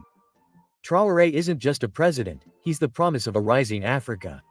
Today, Ibrahim Traoré is one of the most threatened presidents in the world, but not because he's mean or unjust. No, he's being targeted because he dared to believe in his people. From big cities like Washington to Paris, many powerful people would love to see him fall. Even at home in Burkina Faso, some former politicians and a few hidden traitors are plotting in the shadows. And that's not all. Some African leaders also see Traoré as a problem. Why? Because he's disrupting the usual order. He refuses to let outsiders dictate what his country should do. Traoré wants Burkina Faso to truly belong to the Burkinabe. That's all. And for that, many want to eliminate him. But he won't let that happen. Instead of hiding, he's building an even stronger protection around himself. He knows the fight is serious. It's not just about politics, it's a real battle. Since he came to power, he's lived under constant threat. Imagine, he's survived more than 15 assassination attempts in just 2 years. Not a single break, not a single quiet moment, just traps, betrayals, and attacks again and again. So, let's ask ourselves the question, why him? Why is Traoré causing so much trouble? Let's look around. Other Sahel countries also have military leaders in power. But in Mali, Niger, Chad, and Gabon, their presidents haven't suffered as many attempts on their lives. Traoré is different. He's not just a soldier. He's not just a head of state. He's a symbol. He's become the heart of a movement. The Sahel no longer just wants to change, it wants to rise. And it's Traoré who carries this idea, this flame. When he spoke at the Russia-Africa summit, many listened with admiration. His courage, his dream of a free continent, his determination to never bend. This is what makes him a target. It is for all this that he is today the most wanted man in Africa. Not because he frightens with his strength, but because he inspires with his inner strength. April 16, 2025, could have been a terrible day for Burkina Faso. That day, a new plot nearly overthrew President Ibrahim Traoré. Even though this plan was foiled, the danger has not disappeared. It has only changed in appearance. Those who want Traoré to fall have not given up. They are hiding, reorganizing, and vowing to return before June 2025. But where have they gone? They haven't fled very far. They settled just next door in Ivory Coast. A country that is now being singled out for helping France sow disorder in Burkina Faso. There, these enemies weren't treated like criminals. No, they were welcomed like important guests. Under the discreet protection of the Ivorian authorities, they set up a new headquarters. Their mission is simple: to finish what they started again. But Ibrahim Traoré isn't one to stand by and do nothing. Faced with this new threat, he launched a special strategy that some call the containment doctrine. It's not just a matter of increasing the guards around him. It's a complete overhaul of his environment. His teams, his methods, his priorities. Everything is scrutinized. No more room for mistakes. Today, what matters most is no longer rank or position, it's loyalty. Everyone close to him is closely monitored, not to punish them, but to ensure that no one will betray him. The first major change was to completely reform the Presidential Guard, the elite soldiers tasked with protecting the president. When a threat can come from anywhere, Even from within one's own ranks, caution is not a luxury. It's a matter of survival. And in Ouagadougou, the capital, the atmosphere is tense. Everyone can feel it. Traoré is preparing. He knows the next attack is only a matter of time. Imagine for a moment if very high-ranking leaders of the Burkinabe army had betrayed President Traoré. How can we be sure that the betrayal hasn't already reached his innermost circle? Some of these traitors haven't just switched sides. They've even paid soldiers to create disorder within the army itself. Now imagine if a few of these soldiers had managed to infiltrate the president's inner circle. It was too great a risk, one Traoré couldn't pass up. So he acted quickly and without hesitation. He completely changed the presidential guard. The teams were dismantled, sorted, and rebuilt from scratch. Those who seemed even slightly suspect were discreetly discarded. In their place, Traoré placed only those who had proven their loyalty without the slightest flaw. But be careful, loyalty alone was no longer enough. Each new recruit had to pass very thorough investigations, much stricter than simple standard checks. Their schools were searched, their families examined, their opinions, their friends, even their contacts abroad were verified. Not a single detail was overlooked. Only those who had nothing to hide were able to join this new team. Today, the presidential guard is no longer just strong. It is more united than ever, entirely hand-picked. But Traoré knew that this still wasn't enough. Barry Abdouman's betrayal also revealed another major problem: the country's outdated communication systems. It was too easy for spies to send secrets without getting caught. So Traoré fixed that too.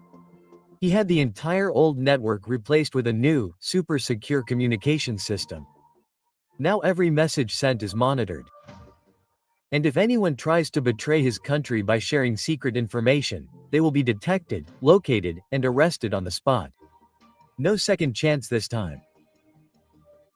While the dangers grow around him, President Traoré has activated a secret plan he'd been keeping in reserve for a long time. He has reawakened an old special office, the Counterintelligence Service. Before, this service only monitored threats coming from outside Burkina Faso. But now it has a new mission. It's also monitored inside the country. No one escapes its gaze. Every minister, every police chief, every military commander is observed. Their loyalty is tested. If they display ideas or alliances that don't fit with Traoré's plan, they are immediately sent far from the capital, far from the centers of power. Some find this harsh. But here in West Africa, history has shown that danger often comes from those we believe to be close. Traoré has not forgotten what happened to Thomas Sankara, the hero betrayed by his own friend, Blaise Compaoré. He is determined that this history will not repeat itself under his reign. But Traoré is not content with keeping a closer eye on his allies. He has also implemented a strategy that few people outside Burkina Faso understand. From the beginning, he has formed a special army, the VDP, Volunteers for the Defense of the Homeland.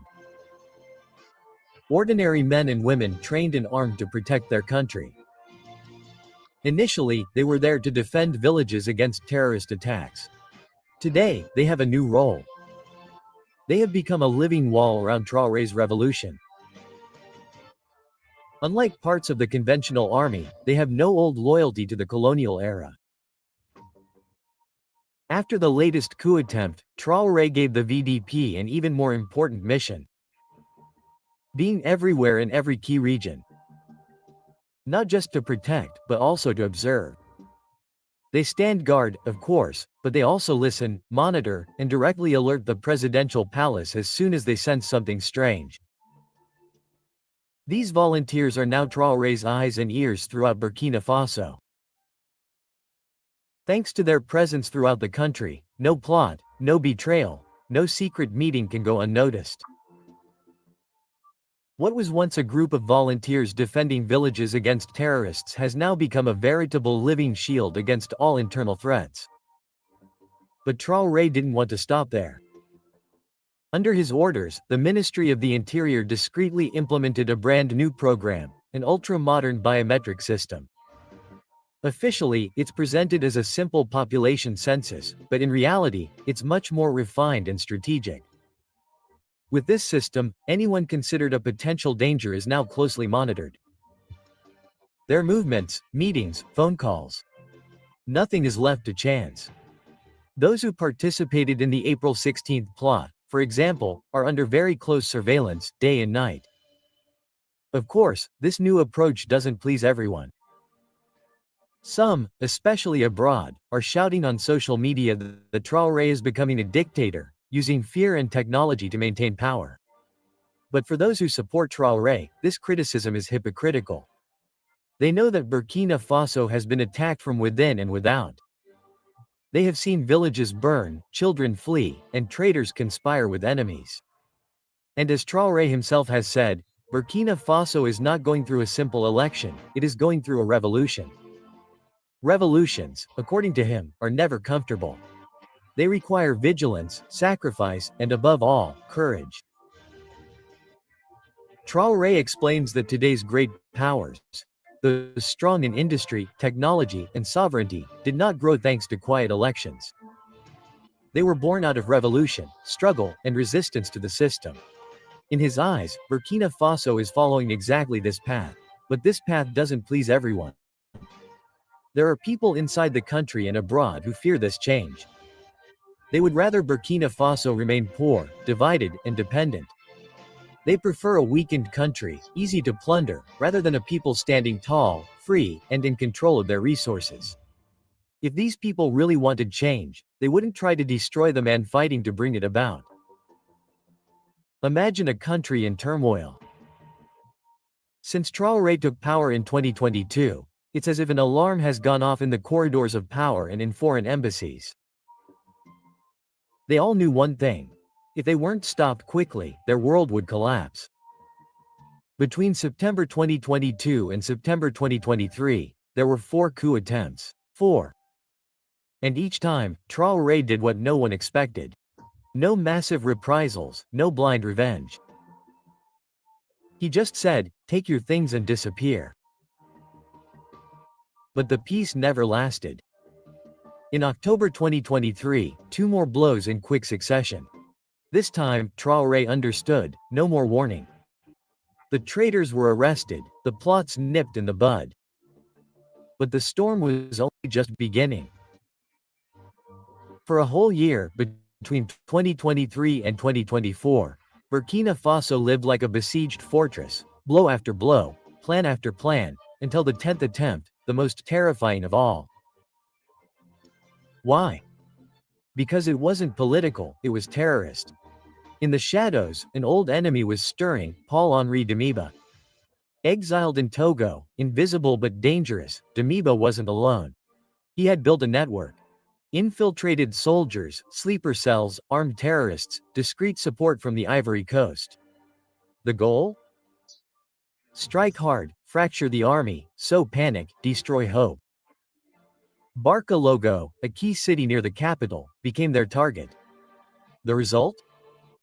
A massacre, hundreds dead, a city reeling. But this wasn't just a battle for territory. It was a plan to break the Traoré revolution, create a mutiny, sow chaos, bring back fear, and guess what? They failed. Traoré counterattacked, arrested the traitors, dispersed the rebels, and strengthened his position. It wasn't just a military victory, it sent a clear message. Burkina Faso will not go down without a fight. For months, Traoré's enemies have been returning to the attack. With every coup attempt, one thing never changes. Foreign traces are always found behind it. Again and again, invisible hands are discovered pushing for treason, financing instability, fanning the flames of chaos. This is why President Traoré has completely rethought his security. This is no longer politics, this is a real war. Not a war against a flag or a country. A war against those who have always taken advantage of Burkina Faso's weakness. And believe me, they know very well what they're doing. They use the media, rumors, and even fake scandals to smear Traoré day after day. Look, every time Traoré appears in the mainstream Western media, it's always to find fault with him, as if they had completely forgotten what he has accomplished for his people. And frankly, is it really surprising? When Africa begins to stand on its own 2 feet, strangely enough, criticism rains down. A few weeks ago, a major American military leader, Ibrahim, even dared to say that Traoré was using Burkina Faso's gold to protect himself. Seriously, Traoré has always put his people first, and let's be clear, even if he used some of that gold to protect the country, wouldn't that be his most legitimate right? But the attacks didn't stop there. Another article tried to make people believe that Traoré was diverting the country's wealth to enrich himself personally. Are we kidding? When a president is corrupt, it shows. Big car, luxury house, travel galore. But Traoré, he always dresses simply. He drives functional vehicles, not flashy ones, and above all, he never leaves his people. He is there every day in Burkina Faso, walking the streets, talking to people, leading with his guns. And that's exactly what scares his enemies. He is authentic. But be careful, he never stops. Last attempt. Accusing Traoré of targeting a particular people, the Fulani. They invented a story out of whole cloth claiming that Traoré was leading a campaign against them. Result: protests in France. Calls for his resignation. But the truth is, there was never such a campaign. If it were true, journalists living in Burkina Faso would have denounced it a long time ago. Instead, these lies are being spread by voices from outside, people who don't even know the reality on the ground. And this is where we Africans must open our eyes. We can no longer remain silent while he distorts our truths and smears those who are truly trying to change things. It's still sad, don't you think? Traoré is a president who is just trying to bring about real change for his country, yet he is forced to implement extreme measures just to stay alive. Why is it so difficult for some to simply let him do his job? Why do we always have to try to destroy those who truly want to improve things? As we can see, Traoré's path is not easy at all. He must fight against terrorism, internal conflicts, and treason. And on top of all that, he also has to defend himself against something even more insidious, the media war. And believe me, this battle is just as dangerous because the media wields enormous power. A simple article, a catchy headline, and in a matter of seconds, millions of people can begin to doubt, fear, or even hate. Those who want to see Traoré fall understand this well. They don't just send soldiers or spies. They also use newspapers, social media, and television to smear his image. And let's be honest, this is just another desperate attempt to turn public opinion against him. Look at what happened recently. Everywhere, we saw headlines claiming that Traoré was targeting an ethnic group, the PE. They said he was attacking them just because he was frustrated. As a result, protests broke out, particularly in France, with Burkinabés living abroad demanding his resignation. But you know what? It was another lie. Traoré's government never waged a campaign against the people of Burkina Faso. If such a thing had really happened, believe me, the real journalists who live every day in Burkina Faso, those who see the reality with their own eyes, would have immediately denounced it. But they didn't because the whole thing was fabricated by people who don't even know what life is like in Burkina Faso. They live elsewhere, they talk a lot, but they see nothing of what the Burkinabe people are really going through. And that's why we Africans must remain vigilant. We cannot let lies decide for us, who are our real heroes. The saddest thing about all this is that those who tell these lies about Traoré have never even set foot in Burkina Faso. They speak from afar, behind their microphones and screens, as if they knew better than us what's really going on back home. And yet, it's their voices that we hear the loudest. They're the ones the world listens to, not those who live here, not those who only see the truth with their own eyes. But now, it's up to us Africans to say stop. We can't remain silent while others talk nonsense about our struggles, our hopes, and our heroes. It's up to us to make the real story heard. We must refuse to let our brothers and sisters in the diaspora, like our Burkinabés living in France, be trapped by stories written thousands of kilometers away. Traoré may not be perfect, it's true.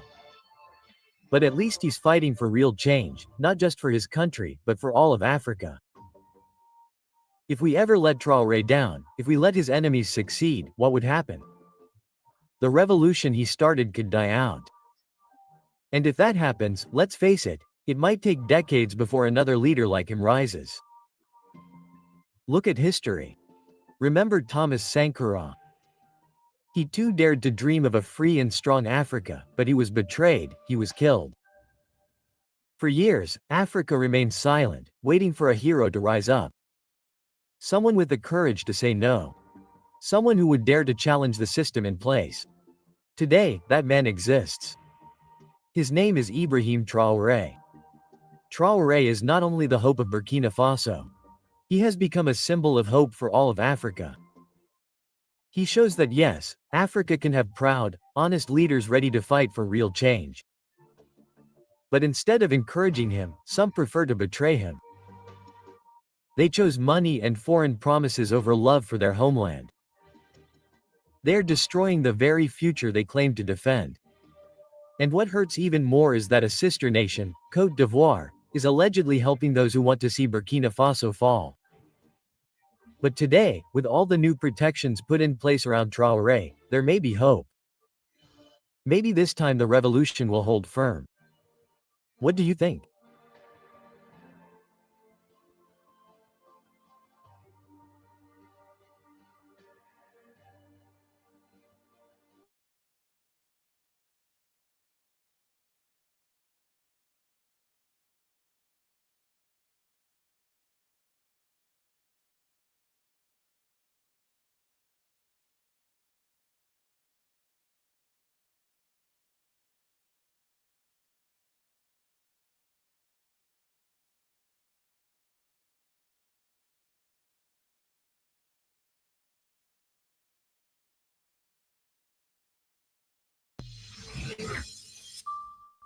Hey there, Breakdown family. Welcome back.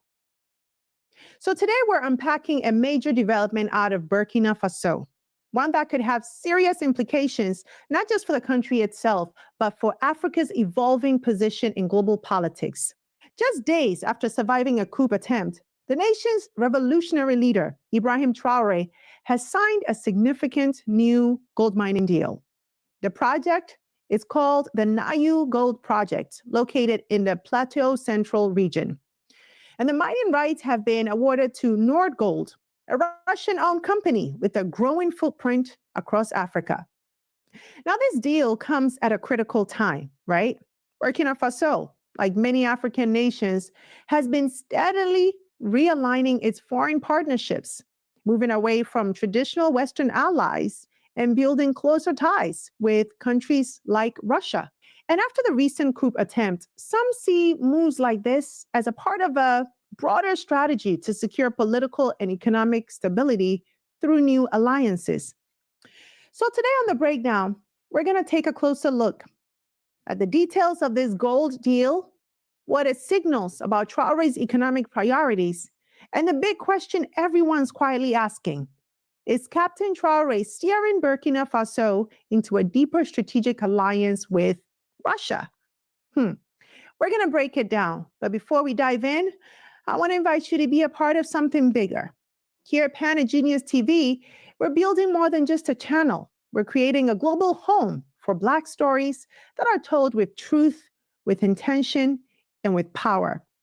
And if that speaks to you, and I hope it does, hit subscribe, tap that bell, drop a super thanks, and consider joining our growing membership community where you will get exclusive videos, behind-the-scenes conversations, and the chance to be a part of the dialogue that's shaping our future. This isn't just content, it's a movement, and I love to connect with you there, and I'd love for you to be a part of it. All right, now let's get into it. So to really understand the weight of this moment, we need to look at what Traoré has already been doing to reclaim control over Burkina Faso's gold. Burkina Faso's Bongo and Wagner gold mines now belong to the government. Until Tuesday, the 27th of August 2024, the Bongo and Wagner gold mines were owned by an African mining company. However, Ouagadougou has agreed a deal to nationalize the mines for around $80 million. Endeavour Mining, which agreed to sell Bongo and Wagner to Lilium last year for more than $300 million, had accused the travel of missing payment. Meanwhile, Lilium argued that London-listed Endeavour had misrepresented and hidden financial information about the mines. However, as part of Tuesday's agreement, the companies are to abandon their legal cases against each other. The nationalization follows a growing pattern of African governments, especially those under military hunters, attempting to exert greater control over their natural resources. Over the past year, Captain Ibrahim Traoré has taken a series of bold steps to try and nationalize Burkina Faso's gold sector. In August 2024, his government nationalized two major gold mines, Bungu and Wagion, at a cost of $80 million. In November 2023, the Council of Ministers approved the construction of the country's first national gold refinery. So Burkina Faso could now process its own gold, not just export raw material. And then in February 2024, his administration suspended export permits for small-scale gold miners to crack down on illicit trade and keep more gold inside the national economy. And then again in October 2024, Traoré announced plans to review and possibly withdraw some mining permits from foreign companies altogether. He's done a lot. And all these actions tell us that this government is trying, at least publicly, to shift from simply exporting raw gold to actually controlling, processing, and benefiting from its natural resources. And that makes this new deal with Nordgold even more interesting, because it shows how Burkina Faso is trying to balance national control with strategic foreign partnerships. So now that we have that context, let's take a closer look at the deal itself. The project is called the Nayu Gold Project. It's located in Burkina Faso's Plateau Central region, specifically in Kourigo province. It covers about 52.8 square kilometers, a significant site for industrial gold mining. Now, the rights to develop the project have been awarded to Nordgold, a Russian-owned mining giant that already operates in Burkina Faso and across West Africa. Nordgold, through its local subsidiary Jibe Burkina, holds 85% of the project. The Burkinabe government retains 15% ownership. The project is expected to generate about $51.5 billion francs, roughly $89 million for the state budget over the life of the mine. And additionally, about $7 billion francs will be paid into the state's mineral wealth fund. Around 204 jobs are expected to be created, 75 direct jobs and 129 indirect jobs supporting the operation. The mine is projected to produce approximately 20.22 metric tons of gold over an 8-year period. So now on paper, these numbers look promising, right? It's revenue for the government, new jobs, and another step toward developing the country's gold sector. But the structure with Nordgold holding a large majority stake also raises familiar questions that African nations have faced for decades. Who truly benefits most when deals like these are signed? And how much control does the host nation actually retain? Now let's talk about Nordgold. Nordgold is a privately owned gold mining company founded in 2007 with operations across Russia, Kazakhstan, Guinea, and Burkina Faso. Now, it used to be listed on the London Stock Exchange, but after facing growing scrutiny over its Russian ties, Nordgold delisted and returned to private ownership. Nordgold is majority owned by Marina Mordashova, according to UK Companies Registry. Now, her husband, Russian oligarch Alexei Mordashov, owns between 25% and 50% of the company. Previously, he held a 99.08% stake, but then transferred control of a portion of his holdings to his wife following the sanctions by the UK government for his Russian ties. He is one of Russia's wealthiest men, with an estimated net worth of $30.5 billion, according to Forbes, and someone known to have close connections to the Kremlin. Today, Norgold controls several mining operations in West Africa, including Burkina Faso's Bisa and Boulay gold mines, both of which are among the country's top gold producers. In fact, before Nayu Gold Project even came into play, Norgold was already a major player in Burkina Faso's mining sector. And now, with the addition of the Nayu Gold Project, they've strengthened their foothold even further. But what makes this moment important isn't just their expansion, it's the political timing. We've got to ask, is Norgold just a private company acting independently? Or is this part of a broader ecosystem of Russian expansion across Africa, where mining deals, energy projects, and security partnerships often work hand in hand? Could this be part of a much larger story of strategic realignment? A story where Russia, not just traditional Western powers, is now positioning itself as a major player in Africa's future. And for Burkina Faso, especially after a failed coup attempt, deals like this send strong signals about who they are willing to partner with moving forward. Which brings us to an even bigger question here, my people. Is Traoré sending the West a message?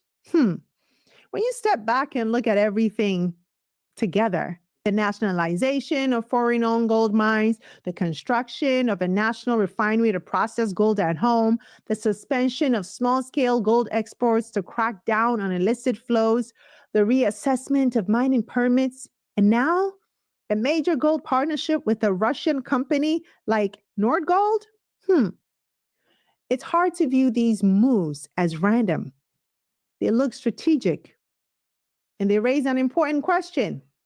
Is Captain Ibrahim Traoré sending a deliberate message to the West? A message that Burkina Faso, and perhaps by extension other parts of Africa, are no longer willing to play by the old rules. A message that the era of Western control over Africa's resources through foreign-owned companies, lopsided contracts, and political pressure is being openly challenged? Of course, we have to be clear. Russia is not operating in Africa out of pure friendship either, right? Like any major player, Russia is pursuing its own strategic and economic interest. But for many African nations, having new players at the table offers the possibility of leverage they haven't had in decades. It creates space to renegotiate old arrangements and to assert greater control over their natural wealth. And for Traoré, who faces both internal and external pressures, building alliances beyond the traditional Western sphere could also be seen as a survival strategy. So whether you view these moves as bold steps towards sovereignty or as risky maneuvers that could create new dependencies, hey, one thing is clear. Burkina Faso is sending a message. And the world, they're starting to pay attention.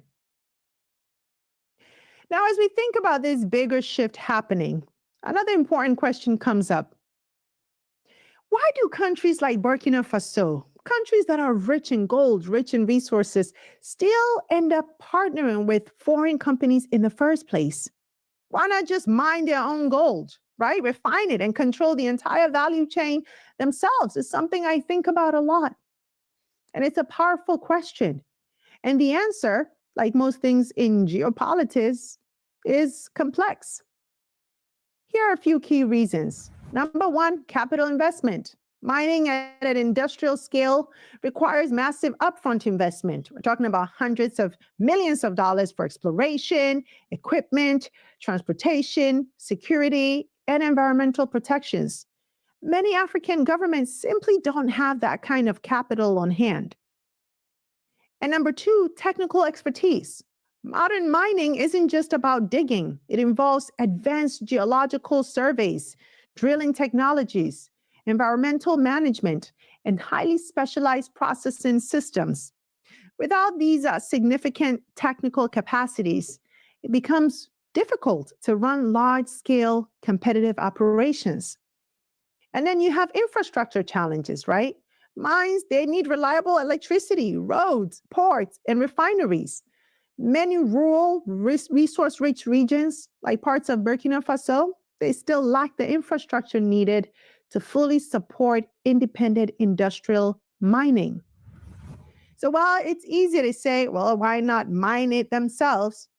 The reality is that Africa has been deliberately locked into an extractive role for generations.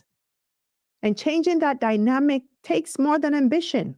It takes capital, technology, infrastructure, security, and political will all moving together. And let's be honest, it's a chicken and egg problem, right?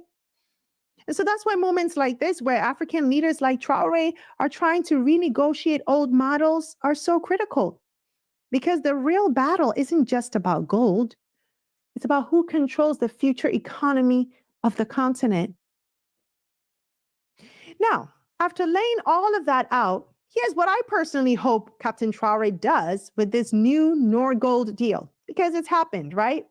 I hope it's not just another raw extraction project where gold is dug out of Burkina Faso soil, shipped overseas, refined elsewhere, and most of the value captured outside of Africa. No.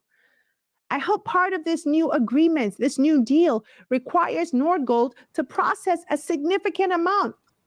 Putin already said everything they do in Africa, they are building processing plants and facilities all over within these countries. It is just no extraction and shipping them out. Then all these new regimes not allowing that anyway, so that's part of the law anyway. They're just not digging shit out the ground and getting it shipped out anymore. But Putin already told them he's absolutely going to build those refinery and processing centers in those African nations. Of that gold right here in Burkina Faso through the new national gold refinery that Traoré's government has already approved.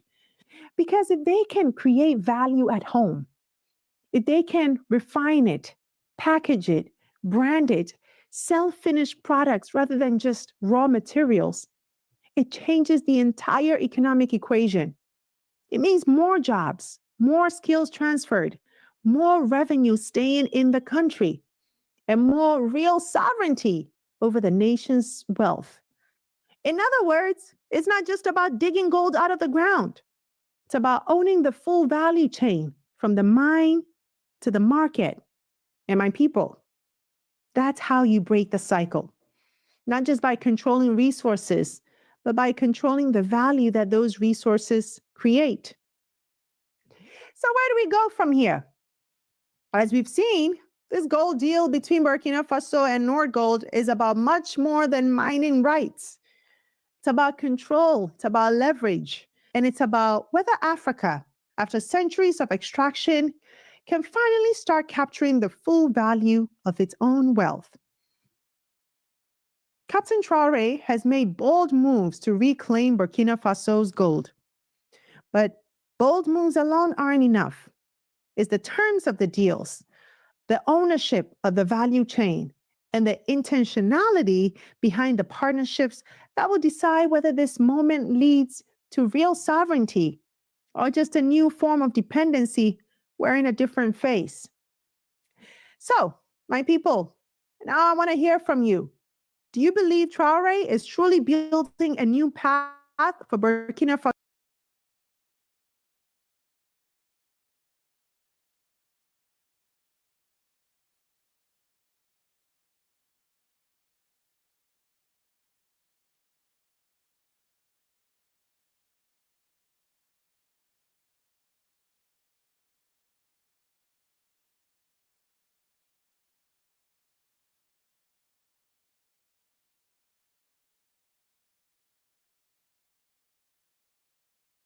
Garland Nixon with the one and only Margaret Kimberly.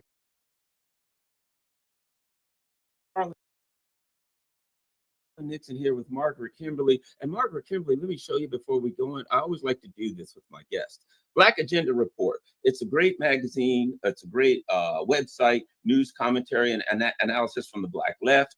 Yeah, and let me just start with so people know a little bit about Black Agenda. My introduction to Black Agenda Report and the people who are involved in it. And that is during the Obama administration. And I saw the people who are involved with Black Agenda Report, I mean, excoriating Obama, criticizing Obama. And at the time I thought, what are they doing? Why are they going after Obama? We've got a Black president. He's supposed to be. And slowly but surely, I started like, you know, they are really on point with that particular criticism. And I came to understand that I'd been had. I came to understand that what these monsters will do that go around the world committing to do is they'll put a Black face, a female face, a trans face, a gay face, all of the above out there. And it's rainbow imperialism. And then they're going to go around and they're going to do the same thing. But they're going to, I'll put it even like this. They use Black people, gay people, whatever, as human shields so that they can be involved in their filthy theft. Margaret. Oh, absolutely. Well, we were, you know, Black Agenda Report was consistent. We were consistent with our politics. We did not change our politics because Obama was president. And you're absolutely right. Obama was the perfect man for the moment. The system was in crisis after the invasion, U.S. invasion and occupation of Iraq. Bush was not popular. Republicans were not popular. So was it Goldman Sachs or Citibank that chose Obama's cabinet? I can't remember. Citibank. In an email. And so they needed someone, a new face, Black man, a biracial man, smart guy, had charisma. He was perfect for them. And so he bailed out the banks, not the people. He destroyed Libya. He did all the things that other presidents did, but it was a different face. And so they could get away with what they got away with before. So the first Black person, first woman, etc., someone in a marginalized group, but some individual who's not at all marginalized, right. They will prop up to do their dirty work. Well, one other thing real quick about that, and that is the myth that anybody can become president. Look at him. Well, wait a minute. He went to the finest school in Hawaii. He went to Harvard. He went to, he was, and, I've always been suspicious because his mother was in the CIA. Let's face it. She goes to Indonesia. His mother just happens to be in Indonesia when the U.S. is committing a genocide of the left. Coincidence. But my point being, he wasn't just anybody. His kids weren't, your kids just like Obama's kids. No, you didn't go to Harvard. You didn't have Zbigniew Brzezinski discover you as a student in Harvard, prop you up, move you to the top, do everything that needs to be done. The road was set for him. Everything was greased for him to be perfect. And then the game worked because you got this good-looking, smart Black guy in there, and you have the Black America, which had been so distrusting of the government, which had been, and a lot of other minorities that were distrusting of the government. They were anti-war.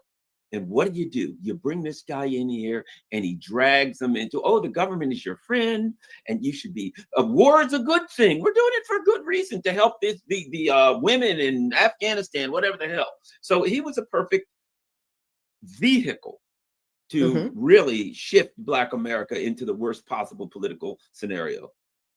Oh, absolutely. And he got buy-in for, if anybody else had been president when the U.S. toppled Gaddafi's government, destroyed the Libyan state, murdered Gaddafi, if it had been anyone other than Obama, Black people would have opposed it. But he was president. So all of it, and the presidency is like a popularity contest. So they ultimately, they will all do, there will be differences, but there's a lot of continuity also. So when the person you don't like deports people, then it's like, oh my God, it's so terrible. They're snatching people off the streets. But Obama deported more. He was the deporter in chief. So Trump's term is just beginning, but he has to deport a lot of people in order to equal what Obama did. So I think people need to be more mature, need to grow, frankly, just to grow up about politics and oppose the crimes of the state and be consistent about it. And that way we cannot be fooled. We cannot go along with things we ought to oppose. Yes, Trump is helping Israel starve Gaza to death, but who gave him the keys to that particular evil door? It was Joe Biden. And Kamala Harris, of course, being his vice president, went along and she was working tirelessly on a ceasefire. No, actually, she wasn't. So I do hope that that people can try to see the world differently.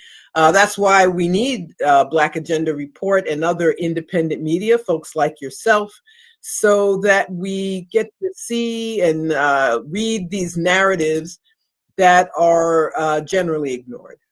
One other thing before we get into the meat and potatoes of these articles on blackagendareport.com. Again, a great website. You'll always find some stuff on there that you like. And that is, lately I've been seeing Trump as an Obama-esque figure. Tell you why. A lot of the MAGA people were like, kind of, you could see, sadly, the Democratic Party was consumed by the warmongers. Sadly, not sadly, I guess it's a good thing, there was some anti-war sentiment starting to stir in the MAGA people, right? And some anti-censorship starting to stir there.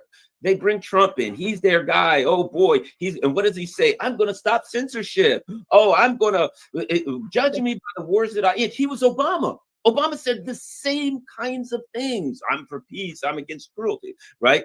So you bring a guy in there that these people really like. He's the kind of strong, right-wing strong man that's very, very culturally, in a lot of ways, attractive to conservative MAGA type people, right? I'm not judging it. It is what it is. This is reality about politics. So they bring in the figure that's attractive to them. But what happens when he comes in? Censorship. Oh, the Democrats ain't doing it right. We're going to drag people and throw them in a detention camp in another country. He takes censorship through the roof. Number one. Number two, war. We'll attack these. We're going to attack Yemen. We're going to, I had so-called, at least, turned down the genocide. They were attacking the West Bank. Even somebody turned it down a little bit. What the hell? All the way. Let's go attack Lebanon. And now there's a discussion whether it'll attack Iran. So my point is, they played the same game on these right-wingers in MAGA that they did on Trump, on the liberals or whatever the hell you call them. They bring in a person who says what they want to hear. Then when he gets, it's the same. He's. There are some areas that I'm going to be honest. The stuff with Russia is different. Fair enough. I'm going to give him credit where credit's due. But over and all, mostly other than Russia, which is important because I don't want to get nuked. I'm not saying that. I'm just saying I want to be honest, But when it comes to China, he's still, God knows what he's doing there. He's still aligned with the neocons. So you know what I'm saying? You bring in there, if a little sentiment of anti-censorship and a little sentiment of anti-war stirring in the MAGA, they bring in Trump saying the right things and snuff it right out. What do you think? Well, you're absolutely right. And that's what's so insidious. Everybody runs for office saying they're not going to have wars. George W. Bush, no regime change. Compassionate conservatism. That was his term. Remember that? That's right. Obama, allegedly against the Iraq war, but actually, if you looked into it too closely, not really.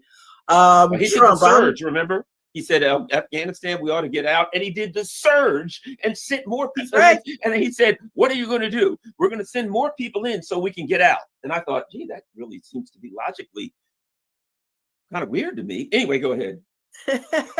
Then you have Trump. I'm against the forever wars. He didn't, and Biden left Afghanistan because he thought he could counter Russia somewhere else. So even when I'm skipping over the point I was trying to make. What this means is people want peace. Most people, wherever they fall on the political spectrum, most people want peace. Most people don't want wars. They don't want their money spent on the military. And so they campaign for office knowing that people want peace. And then, of course, they get into office, and then, of course, there's a reason to have a conflict somewhere in the world. So it tells you that we don't get what we want. They know that they are planning to do things we don't want them to do, so they run for office making these claims. And as far as Russia, Trump is not really that different. He, has had these negotiations with Russia. He wants Russia to pause the Ukraine war. He doesn't want to end it, and he wants to pause it so he can target China. Now, the Russians have thrown a monkey wrench into it because they're saying, no way. We're not going to pause it. That's what happened in Syria. They paused, quote unquote, and they left these fighters in place. And then the next thing you knew, the government was toppled. So Russia's experience tells them if there's a pause, it will be an operation, an opportunity for the U.S. and Europe to arm Ukraine and continue the conflict. So even there, I mean, we do need a normalization of relations with Russia. That's absolutely imperative. But once again, it's the same thing. It's still imperialism. It's still trying to stop China. So we're going to kind of, sort of have a truce with Russia, but not really, so we can target China. So even there, it's not what what was sold to us. Yeah, exactly. And the schlumps in the EU, they're like, well, while you go after China, we'll rearm to get ready for a war with Russia. And what does Trump say? Does he say no, no, no? He said, sure, we'd be happy to tell you that. So we'll go ahead and ready you and arm you to the teeth so we get finished with China. Then you'll be good and armed and crazy as hell, which is what the leaders in Europe and then, hey, there we go. We can continue with World War III. Now, let's go to a very important article from Margaret Kimberly, and it is the U.S., EU, NATO's regime change playbook for Burkina Faso and Captain Ibrahim Traoré. I look at this and I see a shuffling field, house, you know what, and I see a hero. And I think we know which one is which. This dude has, I don't even want to call him a dude. That's too much. This backstabbing, puppet for imperialism goes before the Senate to say, basically, these Africans who want to sell their own natural resources and use them for the betterment of their country, we can't allow that to have that. My master told me to come in here and say that we ain't allowed. He is a disgrace to humanity, much less the black race. Maybe I'm a little over the top, but that's the way I feel, Margaret. Well, yes, Cap, you're referring to Michael Langley. Oh, God. General, U.S. general, who is in charge of AFRICOM, the U.S. Africa Command, and he's playing his role. That's his job is to further U.S. interests, which means other countries have to remain client states or be enemies of the United States. Now, Traor'e is the president of Burkina Faso, a nation in West Africa and the Sahel region, and he was the leader of a coup d'etat against the former government, a government allied with the West, allied with France. There, and by the way, this article is by Ann Garrison, one of our regular contributors. She does great work. Yes, she does. And so these nations, Burkina Faso, Niger, Mali, all bordering each other, all former French colonies, have had taken an independent stance internationally. So Burkina Faso has ended its military relationship with France, said French troops have to get out. It's a country with, like many African countries, with gold, and did you say gold? They need some democracy if they got gold. Exactly, but these resources are just extracted. So French mining companies, or Canadian mining companies, or Chinese mining companies, just extract and take these resources out of Africa. And what Traoré has said is, no way. If you mine our gold, you've got to refine it in our country. You're not just going to take our resources and send them elsewhere. And of course, this makes him, as you were just saying somewhat jokingly, that makes him very dangerous to the U.S. and the other Western nations who depend upon countries being subservient and not fulfilling the needs of their people. So, and they have agreements with Russia about mining, and of course that puts a target on him. How dare he choose to have a relationship with Russia? That's their choice, to have a relationship with Russia. So of course he's under attack, and Langley said he's protecting his junta and all sorts of other foolishness.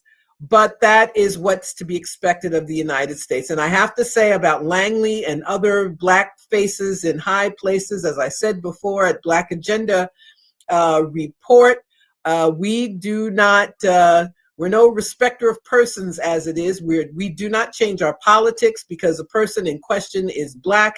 He is a general of the United States, and that means he protects imperialism. And our line is an anti-imperialist line, so we will not hold back from condemning him and the actions of the U.S. Lest we forget Colin Powell. You know, he was the first. I believe Colin Powell made it possible for Obama to become president. Being chairman of the Joint Chiefs, being Secretary of State, the disgraceful role he played at the United Nations, lying about weapons of mass destruction. He showed that black people could be part of that power structure.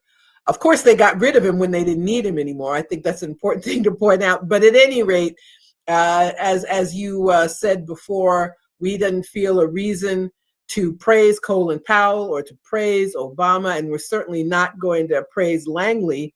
And as far as African nations are sovereign, or should be sovereign. They don't have to do what the former colonizer tells them to do or what the U.S. tells them to do. And if Traoré wants to keep his resources for his people, if he wants to let Russia do the mining and change his arrangement, then so be it. And that's something the United States should just have to accept. Here's an interesting excerpt I want to get your comment on. In a pathetic attempt to give this a bit of humanity or legitimacy, Langley complained that Traoré was using the country's gold to finance his own security rather than for the benefit of his people.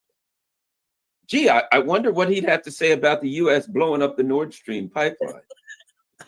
I mean, does the U.S. leadership do what benefits us? No, they don't. But we see these regime change attempt.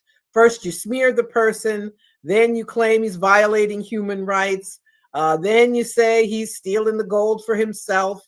Then the human rights industrial complex weighs in and finds some problem with his government. Then you claim that his people don't like him. Then, lo and behold, what a surprise! There are protests against him. What a shock! So we've seen this playbook before. But I would just remind people that we are supposed to support other nations in their desire for sovereignty. That's especially important for African nations. Here's what's interesting: the level of hypocrisy. There is no length that the leaders of our country will not go to. At a time, I ride down the road, I literally got a knot on the side of my tire. Right now that and you know how expensive tires are for cars. I got a knot. I'm gonna have to get a brand new tire. I'm gonna have to get a tire. Why? Pothole. Right around the roads, and they're a disaster. So my roads look like crap. They won't fix our infrastructure. Our bridges, if you ride by any bridge and look on the side, it'll say made in 1894. Literally made in the I can point you to bridges that were made in the 1800s. This is the 2000s. Tunnels literally leaking and cracking. You're scared to drive through them. Meanwhile, people can't afford to pay the bills. They have no health care. They can't pay their predatory loans for college. So at a point when the ruling elite prey on the working class, extract every dime they can get out of them, and people are now living in misery, this guy goes in front of the Senate and says, yeah, they got gold over there and they're not using it to help their people. And Trump just said, hey, you know what? A guy who came in and started off saying, yeah, you know, we need an 8% decrease in Pentagon funding. Let's look into how to do that. Now he brags we're going to do a $130 billion increase. They lay off a bunch of soccer moms and dads at the Department of Agriculture. And then we've got to save money. And then they increase the Pentagon budget by more than they supposedly saved, laying off a bunch of working class people. But this guy, he's not using his gold to help the people. He's using it for security. Well, wait a minute. You're trying to kill him. What? I think you better put some money into security. Yes, it's you know, you've really laid out this continuity that I was referring to, that we see. The military budget goes up and up and up with Democrats, with Republicans. When Trump was in office the first time, even when Nancy Pelosi controlled the House, they gave him everything, actually gave him more than he wanted in defense spending. And I knew that was phony, talking about cutting the defense budget, which is more than $800 billion. He wants to make it $1 trillion. And then, of course, people wonder, well, why don't we have manufacturing here? Let's have tariffs, and then we can have manufacturing here. Actually, no, that you could. But that $1 trillion you're spending on the military, you would have to spend on reindustrializing the country, which was deindustrialized because finance capital said, we don't want to do that anymore. Let's let China make cheap stuff for us. And of course, China took it and ran with it, and the rest is history. But our needs are not met. Just to get to your point, I know Biden had this infrastructure bill. They made a big deal about it, but I don't know what it does. I don't know if it's good enough, but everything from potholes to bridges to mass transit in this country, all of it needs more money, needs investment, public money. That's what it should be spent for, instead of it being used in Ukraine. Everything the Ukrainian government spends money on comes from us, the American taxpayer. Our public money doesn't just go for weapons for Ukraine. It's every aspect of Ukraine's government. By the way, they've got free health care over there. How about that? Of course. Another country. Just like Israel. Israel yes, does too. We pay for free health care in Israel and Ukraine. You're screwed here. Have free health care on our dime, and we're told we can never have that. But you're absolutely right. We do have an oligarchy. Now, I don't think there's anything that Bernie Sanders or AOC are saying or doing that's going to end it. It's a duopoly. The Republicans have their oligarchs and Democrats have theirs, and none of them want the people to have anything. And that, which is why Trump is president. Because they said, you're not going to do Build Back Better. They're the ones who stepped in and stopped that. They're the ones who said, okay, COVID's over, enough already. We're getting rid of these programs that actually helped people. Now child tax people credit, remember that? That was child tax credit. Listen, I have joked that if there was still a child tax credit, people wouldn't have cared that Biden was senile. He could have run for re-election and won again. But now we have the student loans. Now Trump is saying that people were able to stop paying for a few years. It's money people can never pay. They cannot pay, even if they pay it. It's crazy. It used to be called usury. Do you remember usury? Yeah. So now people who their layoffs, people have to pay back these student loans, can have their wages garnished, can have their Social Security garnished if they don't pay it back. People who are already struggling to pay rent, struggling for all kinds of reasons. So, Trump's this pretense of, he's the guy for the working class. No, he isn't. No, he isn't. I mean, and these tariffs, it's a tax. They just should change the word to tax. If there are tariffs placed on products from China or from any other country, the consumer pays. and they've botched this so badly. They didn't even make an effort to talk to China to negotiate at all. And China just said, oh yeah, okay, we won't send anything over there. And the CEOs of Target and Walmart and somebody else met with Trump to say what? To tell him, you know, our shelves are going to be empty in about a month.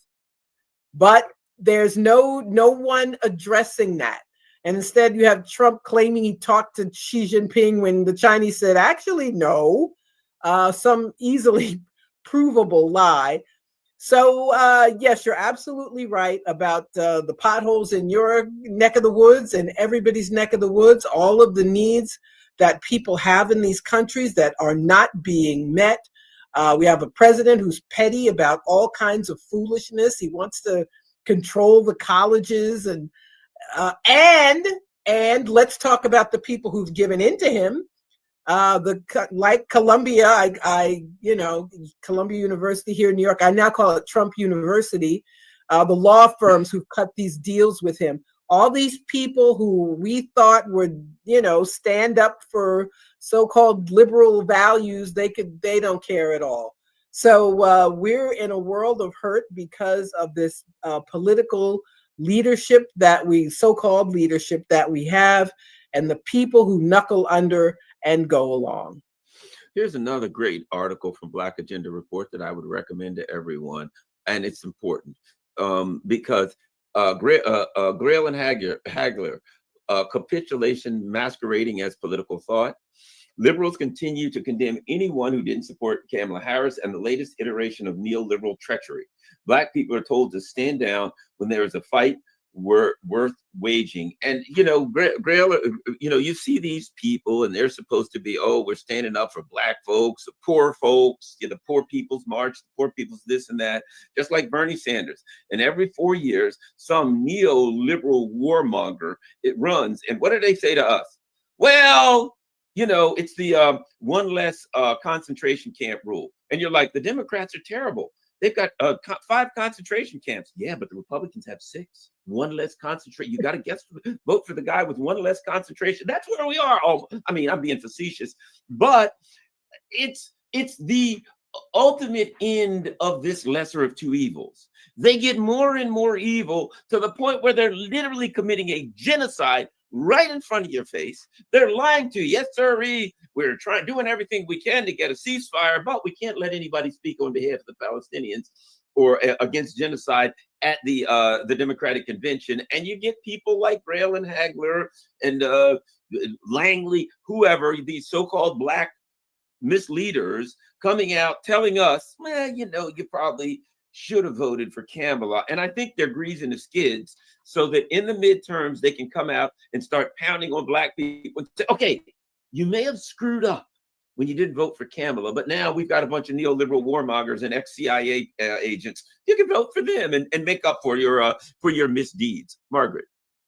Yeah, this was we felt it was important to write about this. Reverend Hagler has been a leader in the community in Washington, a person with progressive politics, a person I have respected. But he wrote, it was very unfortunate, this essay, which got a lot of attention in liberal independent media. The betrayal of the Black community is what he called it.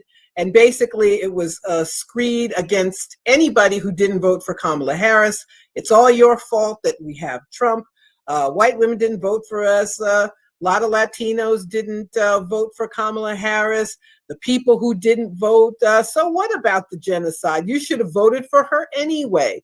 And I just felt that this was very dangerous thinking, just the capitulation to the Democratic Party, which is to blame for Trump winning again. Every time Trump wins, I say it all the time. He doesn't criticize the Democratic Party at all.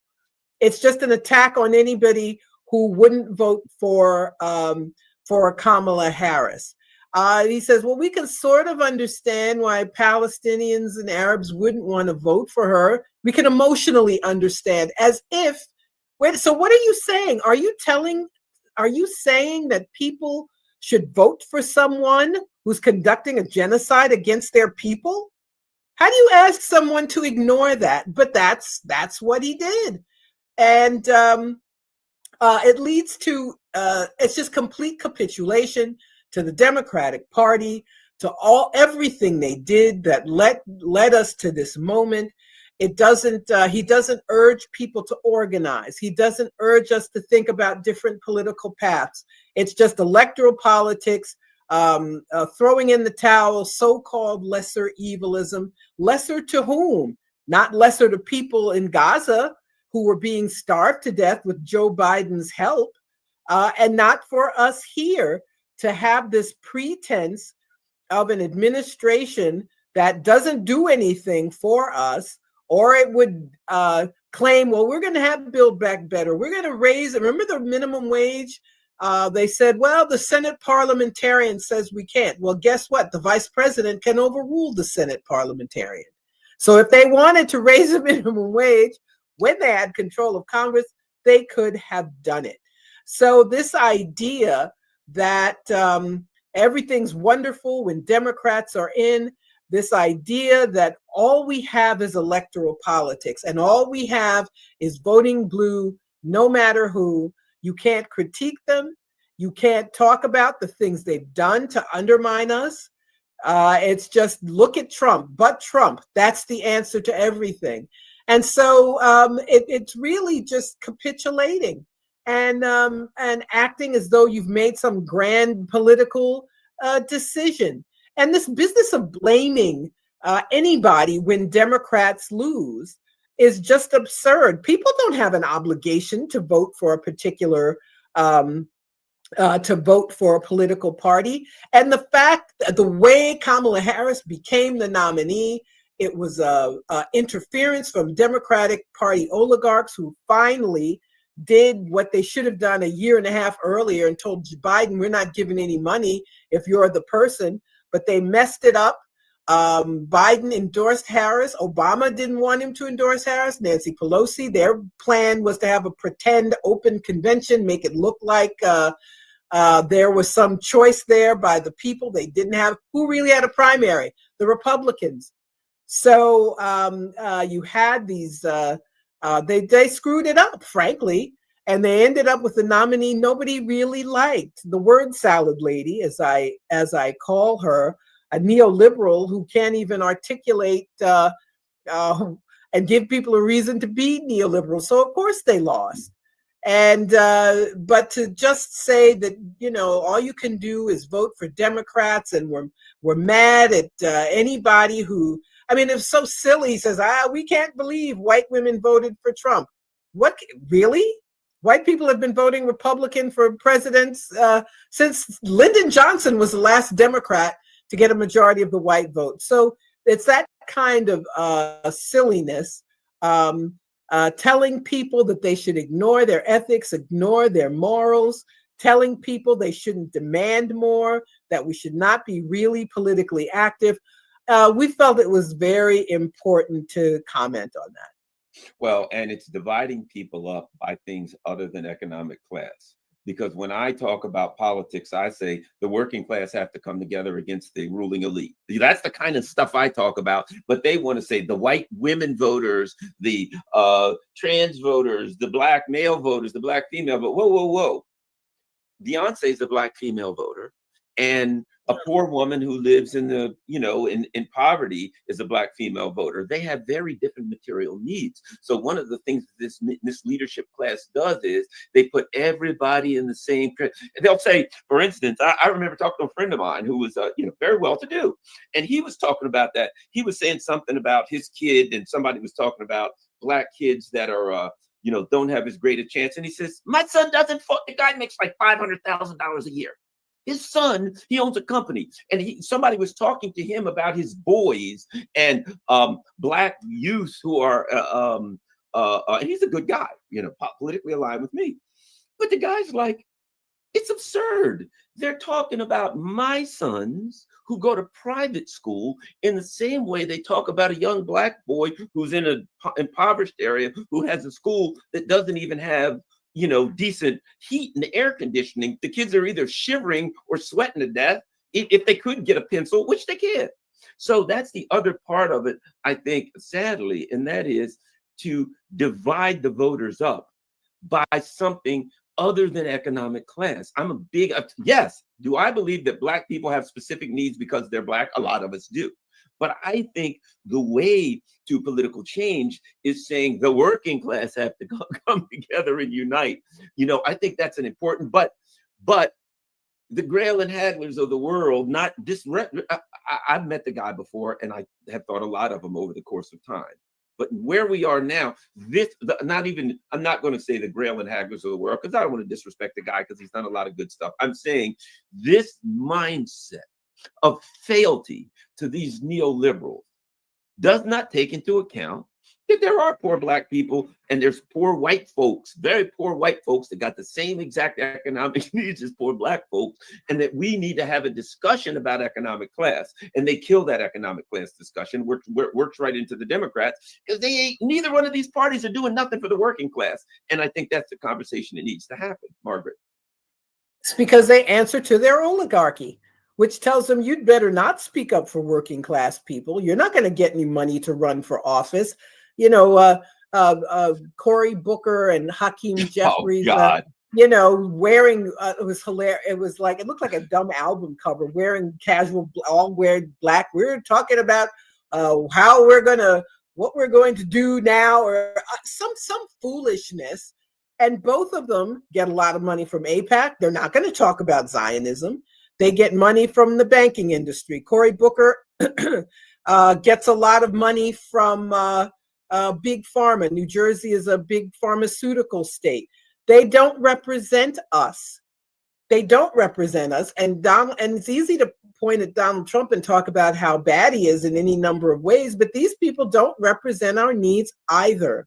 So as long as we have this system where capitalism controls the political parties, the people are going to be the losers. And I think, and we also see with Trump how little the Democrats have done. I mean, they just seem flummoxed, and that's because they thought they were going to cut deals with Trump. They thought, you know, the minority party gets a little something, and Trump cut them out altogether. So they don't know what to do. And Democratic voters want them to stand up, want them to oppose Trump. And you know what did Schumer say the other day? I wrote a very strongly worded letter about something. You wrote a letter, really, dude? You know, Cory Booker and Hakeem Jeffries with some fake and ridiculous looking photograph. Cory Booker talking for 25 hours, not even a real filibuster where he was actually opposing any Trump's legislation, which is what a real filibuster is, by the way. So it's all fakery and foolishness because they work against our interests. If they won't raise the minimum wage, they're not helping working people. That's not their job. They take orders. They are errand boys and errand girls for the ruling class. And it's up to us to figure out something new.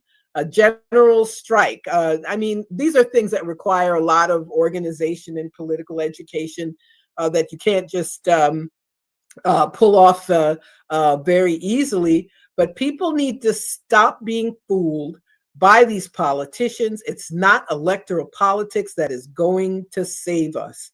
And the institutions that we thought were on our side are not. So now we know. So the question is, what do we do to help ourselves as we struggle with student loans, with rent, with all of these things that make it harder and harder to live? And the Democrats, I want to say one more thing about their campaign. They kept telling us the economy is good. Oh, yeah. So they were like, they always chose some indicator that had nothing to do with anybody's life and essentially said, well, you're doing well. You're just too dumb to know it because this indicator over here says the economy's good. And people kept saying, no, I'm not doing well. And they thought that, you know, shoehorning the word salad lady in at the last minute was going to save them. 6 million people voted for Biden in 2020 who would not vote for Kamala Harris. That's the story. And it's not because they were betraying black people or anything. The Democrats didn't earn their votes. And now we are, and that is absolutely true. And I used to say that you should vote. You have to vote. You have to vote. I don't do that anymore. I don't say that anymore. You should vote if you feel these people are meeting your needs. And if you don't think that and you don't want to vote, fine, go ahead.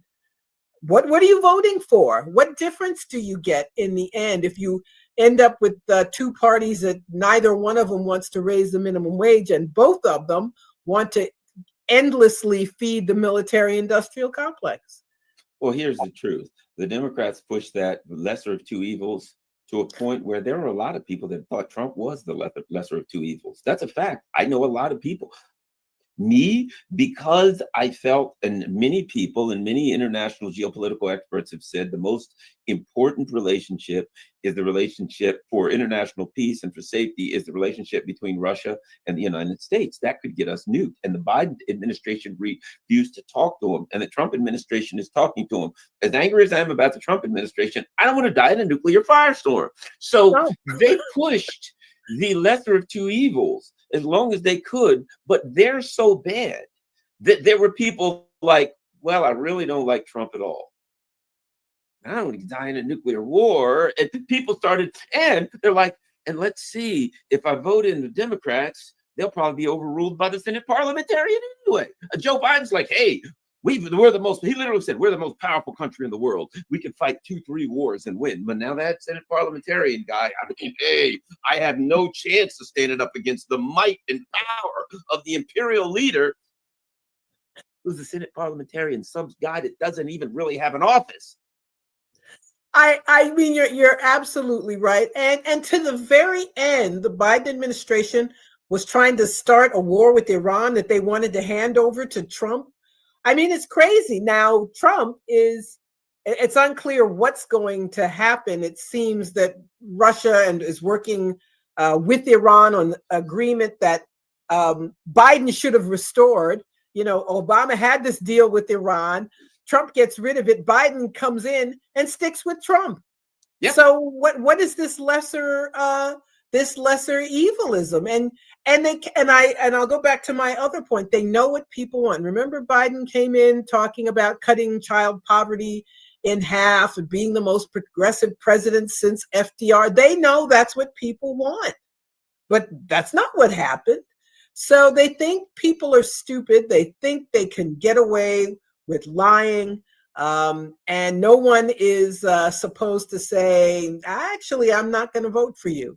But that's what happened. But then, of course, being who they are, it's, oh, you were the bad people who wouldn't vote for us. You betrayed Black people because you wouldn't continue to vote for this nonsense. So that is where we are. People have to look beyond the electoral system. One last thing, and this is something that you talked about, but just a little bit expanse on it, and that is Reverend Graylan Hagler in his whatever you want to call it, article speech, basically said, I can emotionally understand why the Muslims, these people whose people are being, genocided, emotionally understand why they wouldn't vote for Kamala. Here's the issue. There's something implied. And what's implied is their decision was emotional. It wasn't intellectual. It wasn't tactical, right? That it's like the old saying, people who like women, they're like, oh, women are just emotional creatures. They can't think for themselves. Anything a woman, oh, women are just crazy people. They'll never, they don't want to give women the credit for being intellectual people. That's an old trope in the United States that we're all familiar with, right? Used against Black people, right? They're not smart. They're just emotional, crazy people, right? It's always used to belittle people. Here you have this old dude, Graylan, I'm not going to say anything bad. Reverend Hagler, I will be kind. As I said, I met the guy before and I didn't dislike him. I did not dislike him. I liked him. I think he's done some good stuff. Let's just say he's gone astray. But here's my point. In a way, he's calling the Muslim people stupid. because they didn't vote for Kamala. It was an emotional decision, and they didn't stop to think things through. They were so overcome by emotions that if they'd used their intellectual part of their brain, they'd used the wrong side of their brain, they'd surely, if they were just smart enough. That implies that he's smarter than they are, doesn't it? If I know that what you did was stupid and it was emotional, I can only know that if I'm smarter than you. It's an attack on the intellectual capacity and the political sophistication of the Muslim people. And I have long argued, I applaud them. I wish Black people would learn and say to the Democratic Party, you screw us, you can't get our votes. And that's what they said. And I applaud the Muslim community 100% for that. Absolutely. That's what you're supposed, these people are supposed to work for us. And so regardless of your heritage or religion or where you're from, if you say, I'm not voting for genocide, that is a stance that's politically sound, that's ethical, that's moral, that is, what is not defensible is saying, it's really bad. They're starving people and bombing hospitals and torturing people. But I got to vote blue no matter who. I'm going to overlook a genocide. I'm going to overlook war crimes and vote for them because of some other thing. No, people have the right to say, I'm not supporting that. And and as you pointed out with Black people, what do we get when we get Democrats in office? Clinton's crime bill, putting Black people in jail. Clinton's immigration bill, which allowed even people here legally to be deported for little or nothing. What did Obama do for Black homeowners? He bailed out the banks. Did he bail out the people who were losing their houses? No, he did not. So I could go on and on with all the things they have done against us and not done for us, and we're supposed to keep voting for them? No, absolutely not. So I can emotionally understand, quote unquote, why people wouldn't vote for genocide. I can intellectually understand why people wouldn't vote for genocide, and we should be encouraging people not to vote for genocide, to tell these folks, I am not going to vote for war crimes. You can go ahead and do it if you want, but I'm not voting for you. But you see what they do? They lost in part because of that. And their response is to vilify the people who stood up to them. And even all the warnings about Trump, they're not fighting. Are the Democrats really fighting Trump? They're fighting Trump. Oh, we hate Trump and Elon Musk. He's terrible. True. Trump. But his policies, where are they screaming to stop the genocide? The only thing they're angry at Trump about is because he's trying to get out of Ukraine. That's what they're fighting. The only policy they're really fighting Trump on is that he wants to get out of Ukraine. That's it. Other than that, you see these fake protests that the people are on MSNBC all day saying we're having a protest, and you look at the protests and it's like, yes, Trump, get your hands off NATO so we can continue to overthrow Burkina Faso. Hands off NATO. The world doesn't need NATO. NATO puts all of us at risk. So no, I'm not going to say hands off of NATO. So, and it's easy to dislike Trump, the person, his persona, but these policies, they are like, what did Hakeem Jeffrey say? Well, we don't have leverage. I don't know. We really have leverage. So what was the purpose of voting for them? It's like, now it's your time to really be an opposition party, but they're not in opposition. No, absolutely. They're not. They're just an absolute disgrace. And we're supposed to say, yeah, but I keep saying, yeah, but they've got one less detention camp, one less concentration camp than the Republicans. Actually, what would happen would be if there was concentration camps, which wouldn't surprise me. But if they had concentration camps, the difference? They both have 10. But the Democrats would say, yes, but ours are run by a diverse group of women and a trans person. And that's what they'd have. They'd have a diverse group of people who actually ran. They beat you far worse and starve you even worse in their detention camps, but they'd be run by a diverse group of people. And so they'd be proud of that. Margaret Kimberly. Oh, go ahead. You had something else to say. Yes, just I want to show my book, Presidential, Black America and the Presidents. It's a great book. Everybody should read it. Awesome. And let's see. I also want people to have one more peep at this website, blackagendareport.com, all kinds of stuff, great articles. You see there. Yes, we have. We've got history. We got poetry. We got Africa. About the Sahel. We've got Africa. AFRICOM. We've How got the creation of the new anti-Semitism was used to shield Israel.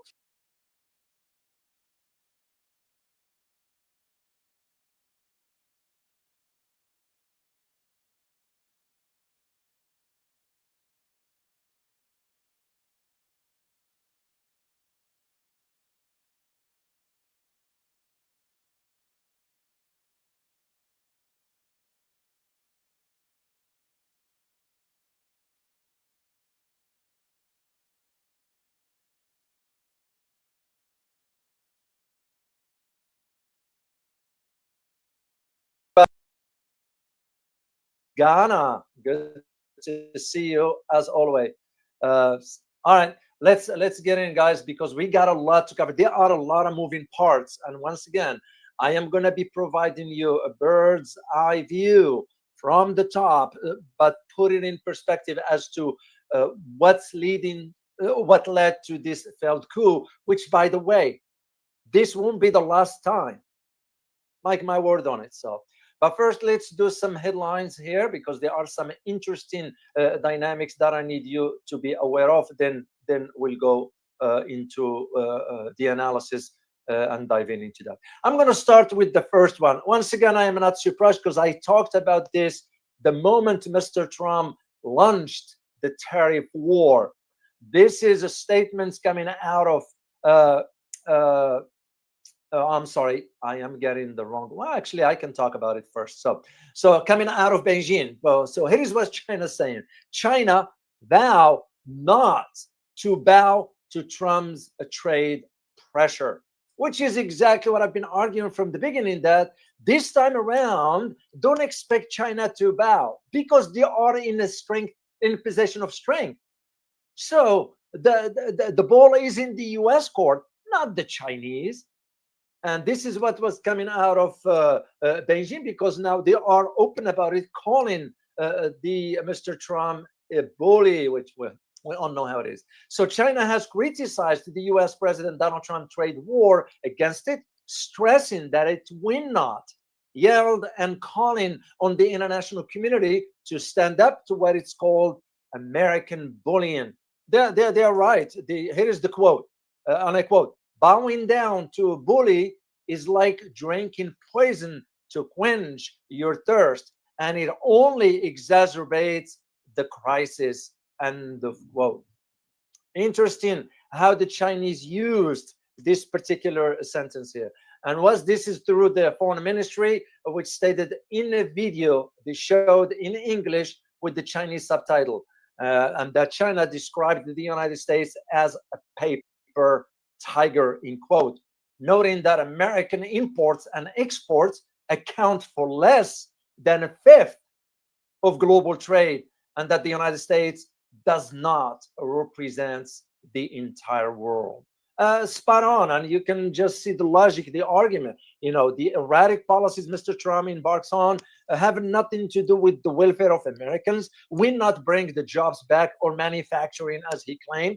It's because we don't have the infrastructure for that, and we don't produce the brain power that's going to deal with the new era of the the technological economy, because it's a digitized economy where we are moving towards. Next headlines, it has to do with let me see what it is. This one right here. This is Zamzam camp in South Sudan. So the reason I brought this to your attention, because it was an article published by the Washington Post. Well, check out the headlines. It says, and I quote, "America must act to stop genocide in Sudan." It's laughable. It's laughable. Of course, we have to stop in Sudan, but not stop in Gaza or some other places. So, and this is what, in an editorial the Washington Post warned against a repeat of the United States' failure to act in the face of mass atrocities, as happened 50 years ago when the United States ignored the atrocities committed by the Khmer Rouge in Cambodia. This is manipulation right open. So funny how they focused on what the Khmer Rouge did back in Cambodia, but not talking about what's taking place today in Gaza. I mean, this is to me hypocrisy of the highest order. But again, my point for sharing this with you, for you to start pinpointing exactly where the manipulation in the narrative, because this is really a manipulation, basically. That's how I. So the newspaper called for the immediate and effective action by the United States to halt the ongoing humanitarian tragedy in Sudan, which is described as the worst in the world today. Well, I disagree with this assessment, because the worst is what is going on in Gaza also. Come on, let's be fair and let's be right about presenting the facts. So once again, you guys be the judge. I'm just providing you the facts here. I understand how manipulation happens, especially when statements coming out of Washington. The last one I want to share with you has to do with North Korea. Now, don't be surprised, by the way, if I am to tell you that with what's going on with Burkina Faso, which I will address, don't be surprised that you may have North Koreans involved behind the scenes. And I'll tell you why later on as I move forward. But this one is for a different reasons why I'm sharing this picture with you. What you're looking at, you are looking at the North Korea's Kim Jong-un of North Korea ordering the bolstering of North Korea's naval nuclear capabilities. Your keyword right there, naval nuclear capabilities. So, because Kim Jong-un has ordered now the acceleration of the efforts to bolster the offensive capabilities of the Navy. There's a, yeah, you guys can hear this, a major thunderstorm. So in case we get cut off, that's what it is. There's a major storm passing through here. So anyway, this is why, this is what the state media stated today. As a matter of fact, it was this morning, and when I picked it up, because usually that's what I do in the morning, I go around the world looking for information that would be of use to you. And this is why the country conducted its first, North Korea that is, and that's what you are looking at in that picture. They conducted its first missile launch from a newly commissioned submarine.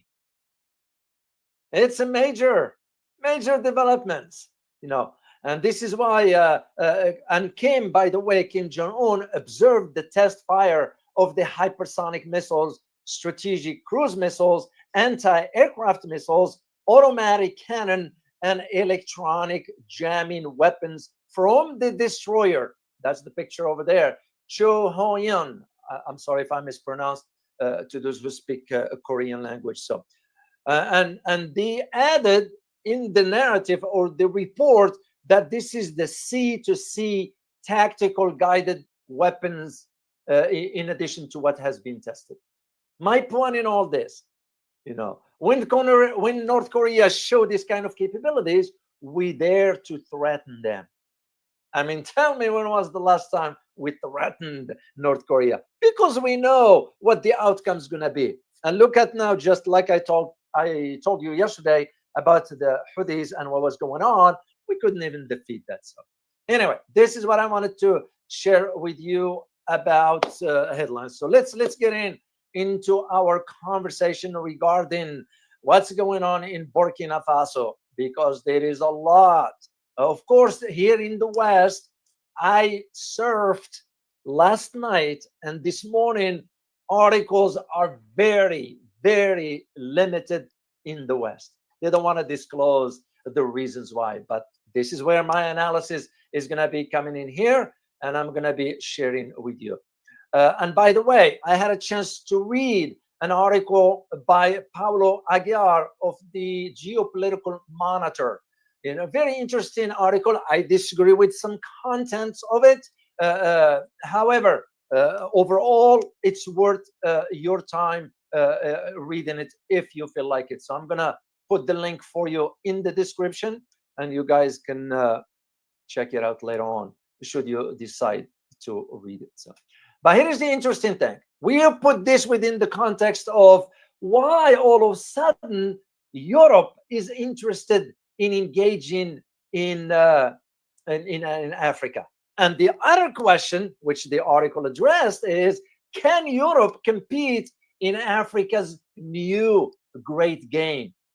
Because remember, it was about a year ago when I talked about the possibility that what we're going to be witnessing is a geopolitical fight in Africa over access to its resources by major powers. Because this coup, this failed coup that just took place in Burkina Faso is a reflection of that fight, the geopolitical one that is. So, because when you consider Europe's engagement in Africa, how was it overall? What was it shaped by? It was shaped by basically just accessing the raw materials. Of course, Europe is not going to admit to that. What Europe is going to be saying is that, oh, we share values, we have democracy, the promotion of democracy and human rights and so forth. You all know the narrative, how it goes. And this is where Europeans are lying about their presence in Africa, because they are saying that it's always been European policy has focused on a capacity building and humanitarian aid, according to the article.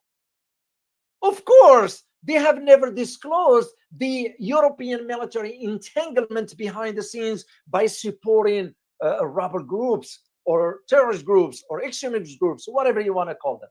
So, but now with the geopolitical tensions that's rising, of course, is changing the game. And this is exactly when you have to think about what's going on in Burkina Faso or the entire Sahel region, which I am going to detail for you. So I was thinking about doing a little geography for you because it is worth understanding where everything is. So let me share a map with you, a map that I kept from a long time ago. I knew this is going to come back up. So what you're looking at the Sahel region. So where is the Sahel and what is it? The Sahel region, or a Sahel in Arabic and Sahel in English, how we pronounce it, is a wide stretch of land running completely across North and Central Africa as you're looking at the map. And this one sort of passes through 10 countries. And it begins on the Atlantic Ocean or the Atlantic coasts of Senegal and Mauritania and passes east through the central parts of Mali, Niger, Chad, and Sudan into northwestern Eritrea, and of course ending at Eritrea's Red Sea coast. So you can look at that stretch right away, all the way from left, which is Mauritania's coast, and Senegal, all the way to Red Sea, Eritrea's Red Sea coast, that is. So, and of course, when you think about part of the Sahel, also reaches into the extreme northern part of Burkina Faso and Nigeria, and the extreme south of Algeria because of the desert. So the Sahara Desert, that is. Nigeria is the most populous, of course, of the Sahelian countries, with a population of more than 212 million people, which also makes it most populous country in Africa. So now there is one particular aspect that I need you to understand, and this one has to do with the ethnicities, because you need to understand. So this way makes sense to you as to really what this is all about, because without understanding this kind of ethnic makeup of all this, it's just not going to make sense to you at all. So here's what I need you to understand about the Sahel region. Sahel region in itself was a home to many kingdoms. So that's what a lot of people do not know. And of course, Sahel in itself is a home to several peoples and cultures. There are a variety of things that we just don't know much about. I have some pictures for you here, guys, just for you to look at for where this region is. So when you think about it, you have, for example, the most northerly ethnic group of the Sahel region are none other than a Tuareg, which is the Tuareg. And I used to travel to, for example, I spent time in Ivory Coast, which, by the way, is the source where this failed coup is launched from, and I'll get into that soon. So the Tuareg, which is mainly people of the Berber origin, a Berber, you find them also in parts of Algeria, and you find them also in parts of Morocco, southern part also. Now you have also the Chalian people, which lived in northern Mali and northern Niger. So, and further to the west are the Sonam, which is the ethnic group that founded the Ghana Empire. This is what you need to understand. So modern day Sonam live near the Bakio, which is on the Senegal River. You have to understand this dynamics, because without understanding, it's just not going to make sense to you guys. And this leads me to at least briefly address the history of the Sahel, but I'm going to talk also about the history of Burkina Faso itself. So let's start with Burkina Faso, and I'm going to share a picture. If I have a picture here, let me get a picture for you. Okay, where is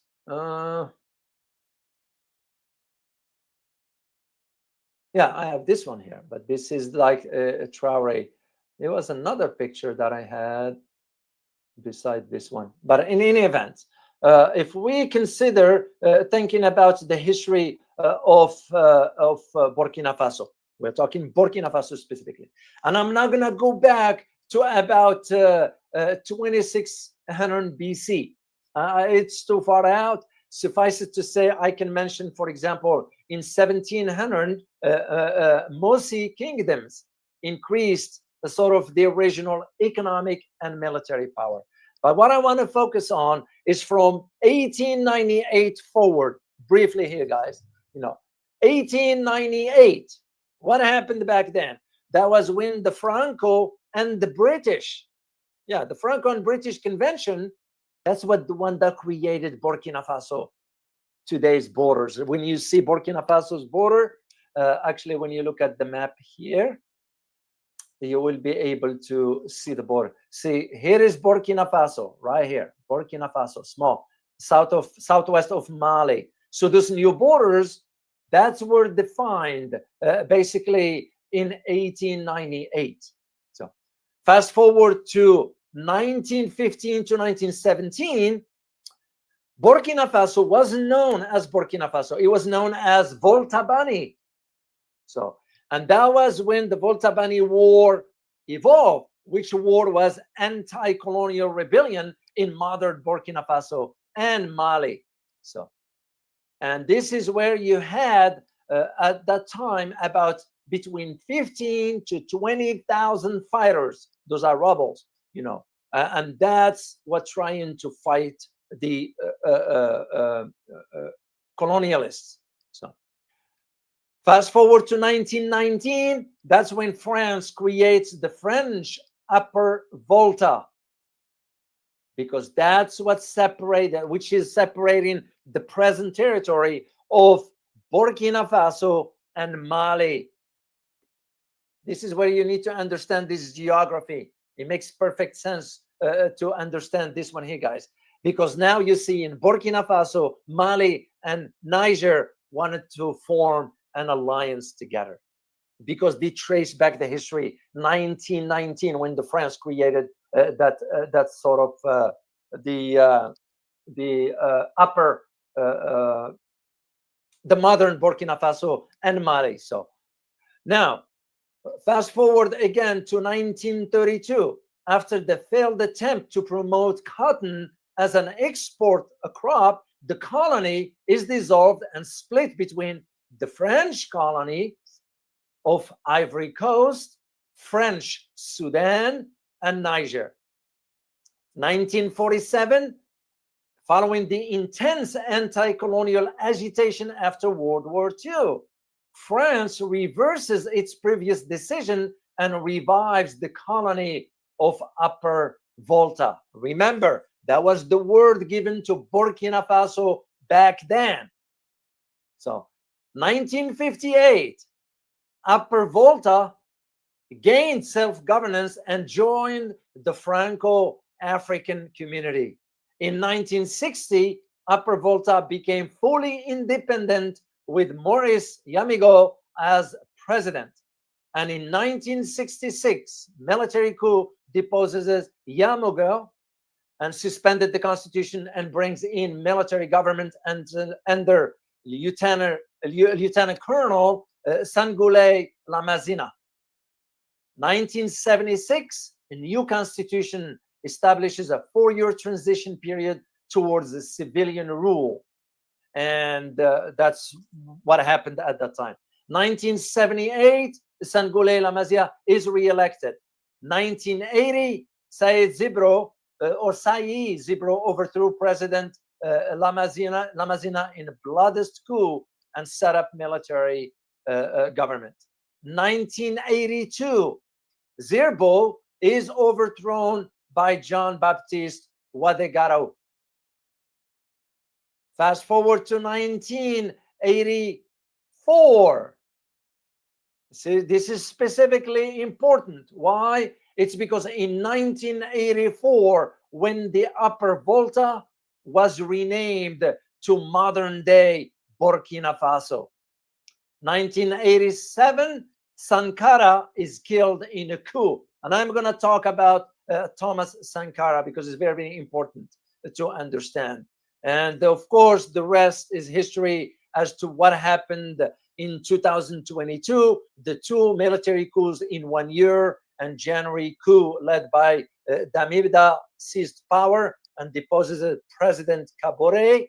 And in September, he was ousted by Captain Ibrahim Traor'e, who said the second coup was necessary because Damiba was unable to deal with the Islamist insurgency, which is true, by the way. If you know the insurgency, what they were doing in North Burkina Faso and who was supporting them, this might shock you some. So that's the brief history that I wanted to share with you into this.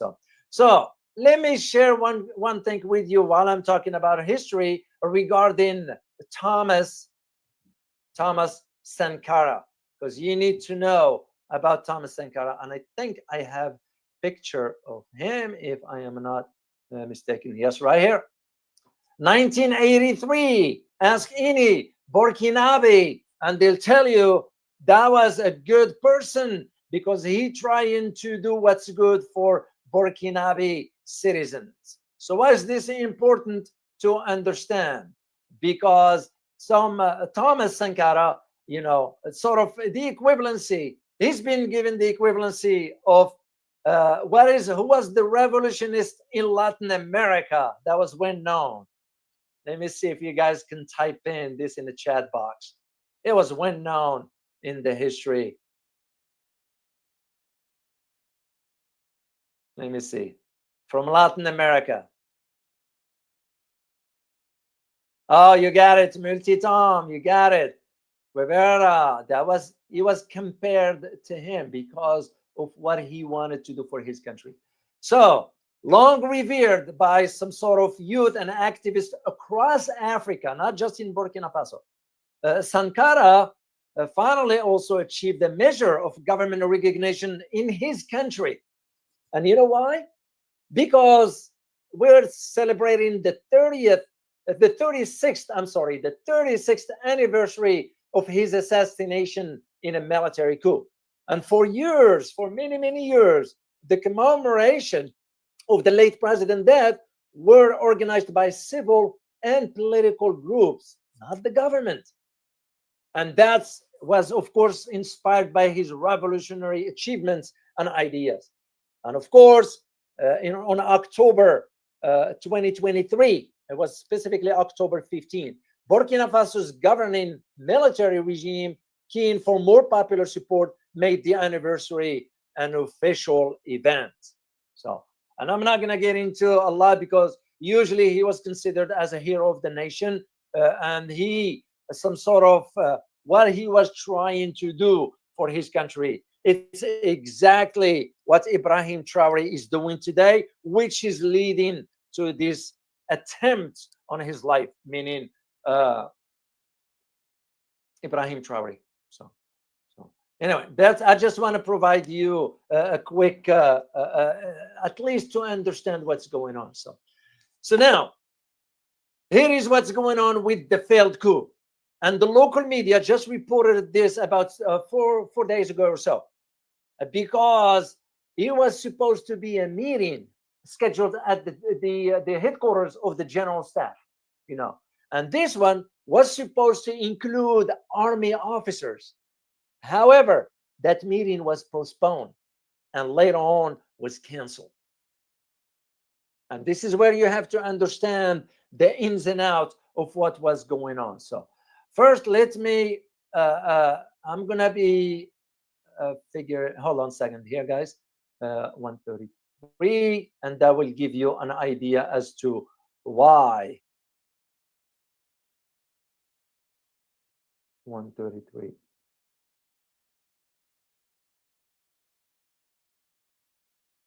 I'm looking at a timestamp here that I need to share with you. Okay, take a listen here. I'm gonna just start with this, then we'll elaborate more as we move forward. Now you're gonna recognize, of course, this liar here. So, yeah, take a listen here, guys. One of the poorest, yes, yet fastest growing demographically. The succession of military coups will make the region more unstable for years ahead. Russia is both influencing and benefiting from the crisis, and the region has become fertile ground to the rise of terrorism. This is of direct concern for Europe, for our security and our prosperity. So we need to show the same unity of purpose towards Africa as we have shown towards Ukraine. This is a must. We need to focus on cooperation with legitimate governments and regional organizations. We need to develop a mutually beneficial partnership which focuses on common issues for Europe and Africa. And this is why, together with HRVP Borrell, we will work on a new strategic approach to take forward at the next EU-AU summit. Okay, the key word is we're going to be working on a new strategic. That's what she was referring to between the EU and the African Union.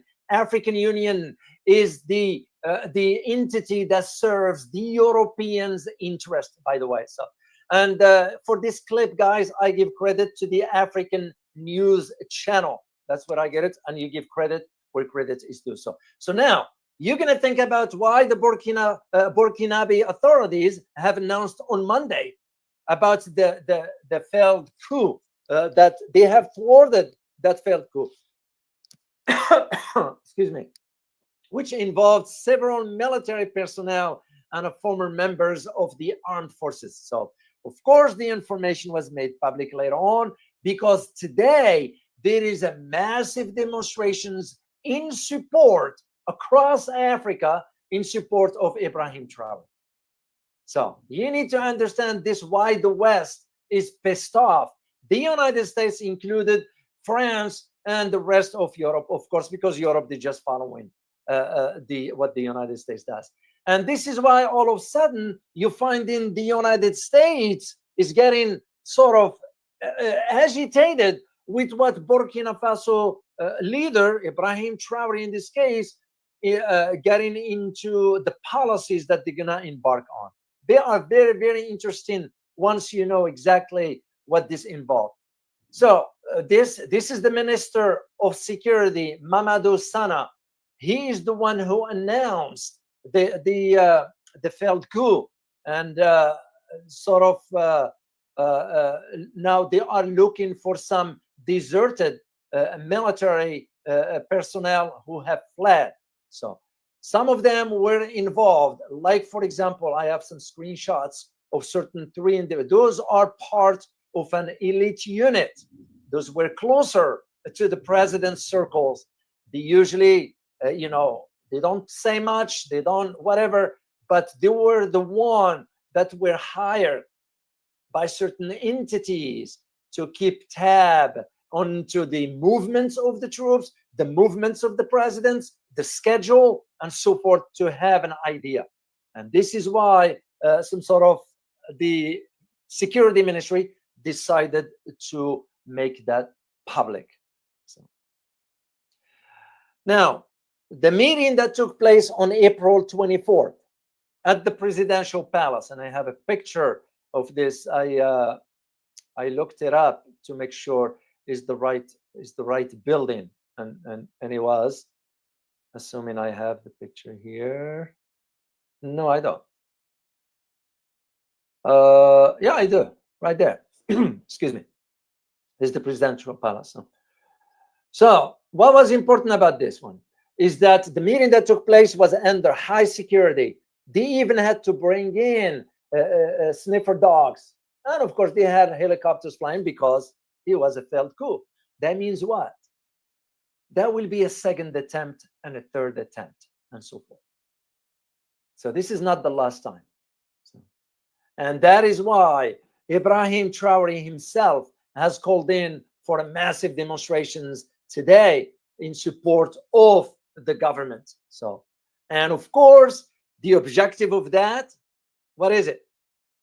Is to condemn Western interference. This is all about Western interference, especially after the recent accusation by none other than a 4-star US general, Michael Langley. And I am going to share a clip with you that you need to take a listen to that. And I will elaborate more into that one.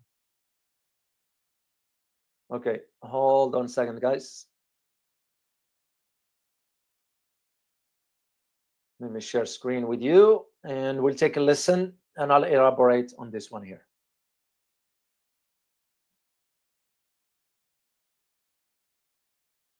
In a moment that reverberated across continents, General Michael Langley, head of the U.S. Africa Command, AFRICOM, delivered a stunning accusation before the U.S. Senate Armed Services Committee. Speaking with calm authority, he alleged that Captain Ibrahim Traoré, the transitional leader of Burkina Faso, was stockpiling his country's gold reserves to strengthen his personal grip on power. You know, I wanted to stop that to tell you that is a lie. First of all, that's a complete lie, and you will know why as we move forward. No hard evidence was provided, no data, no audit trail, but the damage was done. The accusation was now public record, and the implications were explosive. Ask a few more questions here as we hopefully recess. Africa is a mineral-rich, resource-rich continent. Is that correct? Yes, Chairman. Okay, and you can leave the microphone on. This wasn't just about gold. It was about a shifting world order and a new generation of African leaders no longer playing by the old rules. Why gold and why now? The timing of Langley's accusation was no coincidence. Weeks before the statement, Burkina Faso had shaken the global gold market by announcing that it would stop exporting raw gold. Instead, the government declared it would refine and process its own gold domestically, keeping the wealth within its borders. Even more radical was the idea that followed. A potential new African currency, backed by physical gold, was being discussed behind closed doors in Ouagadougou and in neighboring capitals like Bamako and Niamey. This would mean severing ties with the CFA franc, a colonial-era currency still controlled by the French treasury. To Western powers, this was not mere economic policy. It was a direct threat to financial dominance in West Africa. Okay. What you just heard, what does it remind you of? And I'm going to ask you about one particular country that has similar approach. Can anybody name for me the country that almost started this same process? Let me just see in the chat box. And once again, guys, just to get you part into the conversation, Kevin Barker, you got it. Zipper, you got it. You guys got it right away. Shane, you got it. Jerry, Larry, Irene, you guys got it. It was exactly that's what it was. It's because, first of all, you're going to ask yourself, what the heck is a 4-star general getting involved in politics to begin with? You know, and this is one of the, he's not qualified to talk about geopolitics or even get involved in that. He's a military man. Now, for me, I'll give him credit in military affairs. But when you start getting yourself involved, and that tells you right there a reflection of what our foreign policy is all about, because our foreign policy is a militarized foreign policy. For him, meaning the guy who, General Langley, who lied, because he lied. Usually that's one of the no rules. You can't lie. You know, he apologized later on, but it's too late. The damage has been done, you know. But also it tells you what the U.S. thinking is. And by the way, Washington is working as we speak on a strategy regarding the Sahel region in conjunction with the French and some other players in Europe. And that includes NATO. And this is what you need to understand, these dynamics as to why it's all important for you to understand, for example, why General Langley had to say what he said. Ibrahim Traor'e is using gold to enrich himself and corruption. You know, shame on him saying that when we have corruption in our own country. So, but here is the thing. You need to understand that all 3 countries, Burkina Faso, Mali, and Niger, all of them for over a decade, you know, and I was in Ivory Coast. We were aware of what was going on with the insurgency, which is the fight that those governments were dealing with the jihadists. Well, guess what? Those jihadists, who was financing those jihadists? Who was providing them the intelligence information? And you don't know what for. So, and this is why when you see all those 3 countries decided to take matters into their own hands by expelling the French forces, expelling the Americans as well. They don't want anybody, and they have replaced it with having the Russians in. Because here is the harsh reality that Western media will not even disclose, whether they know or not, but also the Russians didn't talk about it. The Russians have sent special commandos that will be with a sole mission of protecting Ibrahim Traor'e. So they're already there. So, and this is why it's very, very important to understand this this dynamics moving forward, that the 3 countries now vow to sort of form an alliance, vow to strengthen their alliance, meaning Burkina Faso, Mali, and Niger. And it's called the Sahel states. So this is again where you have to understand why the lies that is emanating from like what we heard about General Langley saying that, well, it's the goal. No. It's because Burkina Faso, since Ibrahim Traor'e took over, they have been working on nationalizing, as a matter of fact, they nationalized the gold mine, which means what? They're taking control of the operations that were previously held by foreign companies. And I know one of them called the Endeavor Mining. This is what this is about. They don't want Burkina Faso to start processing its own gold and benefiting from it. So, and this include, of course, some other mining that were acquired by the state. So the government, the Burkina Faso that is, intends also to further expand the state control over the country's natural resources.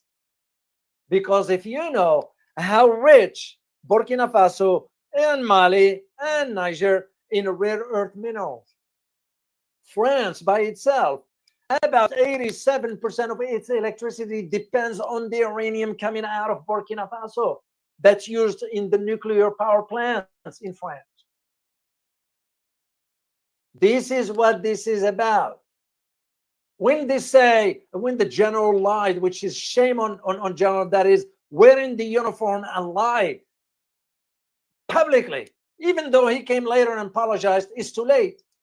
You have ruined your credibility. You know, get no respect for the guy. This is what this is about. The gold, first of all. Second thing, and by the way, not only Burkina Faso, Mali and Niger are also pushing for greater control over their own resources and revising all that has been contracted with foreign companies. And this is why they are moving forward with creating, especially in Burkina Faso, creating a company called La Société de Participation Minière de Burkina Faso. So that's a French term for a company, La Société de Participation Minière. It's a mining companies that's going to be established. And I have a link for you guys that I'm going to share with you, should you decide to read the article yourself. So. Now, the other issue has to do with the currency. Burkina Faso want to get rid of the French franc dominated money. You know, the same argument that was made in Libya. So, however, it is my fear and concern that the strategy or policies Ibrahim Traoré wants to implement in his country to move his country forward, they're going to be undermined by some African leaders themselves, because they are in the pocket of the West. And I'm going to share with you some names, but of course you make your own decision for that.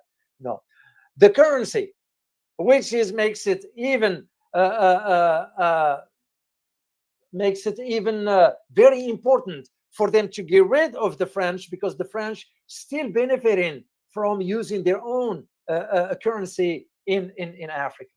And that's why Africa has never been sort of, when it was colonized, the colonizers have never wanted Africa to rise up.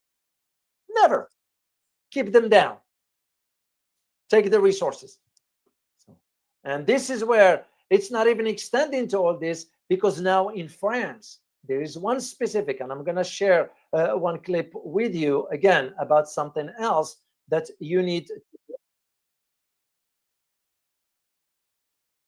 And this one has to do with even flights. Who controls most of the flights in Africa?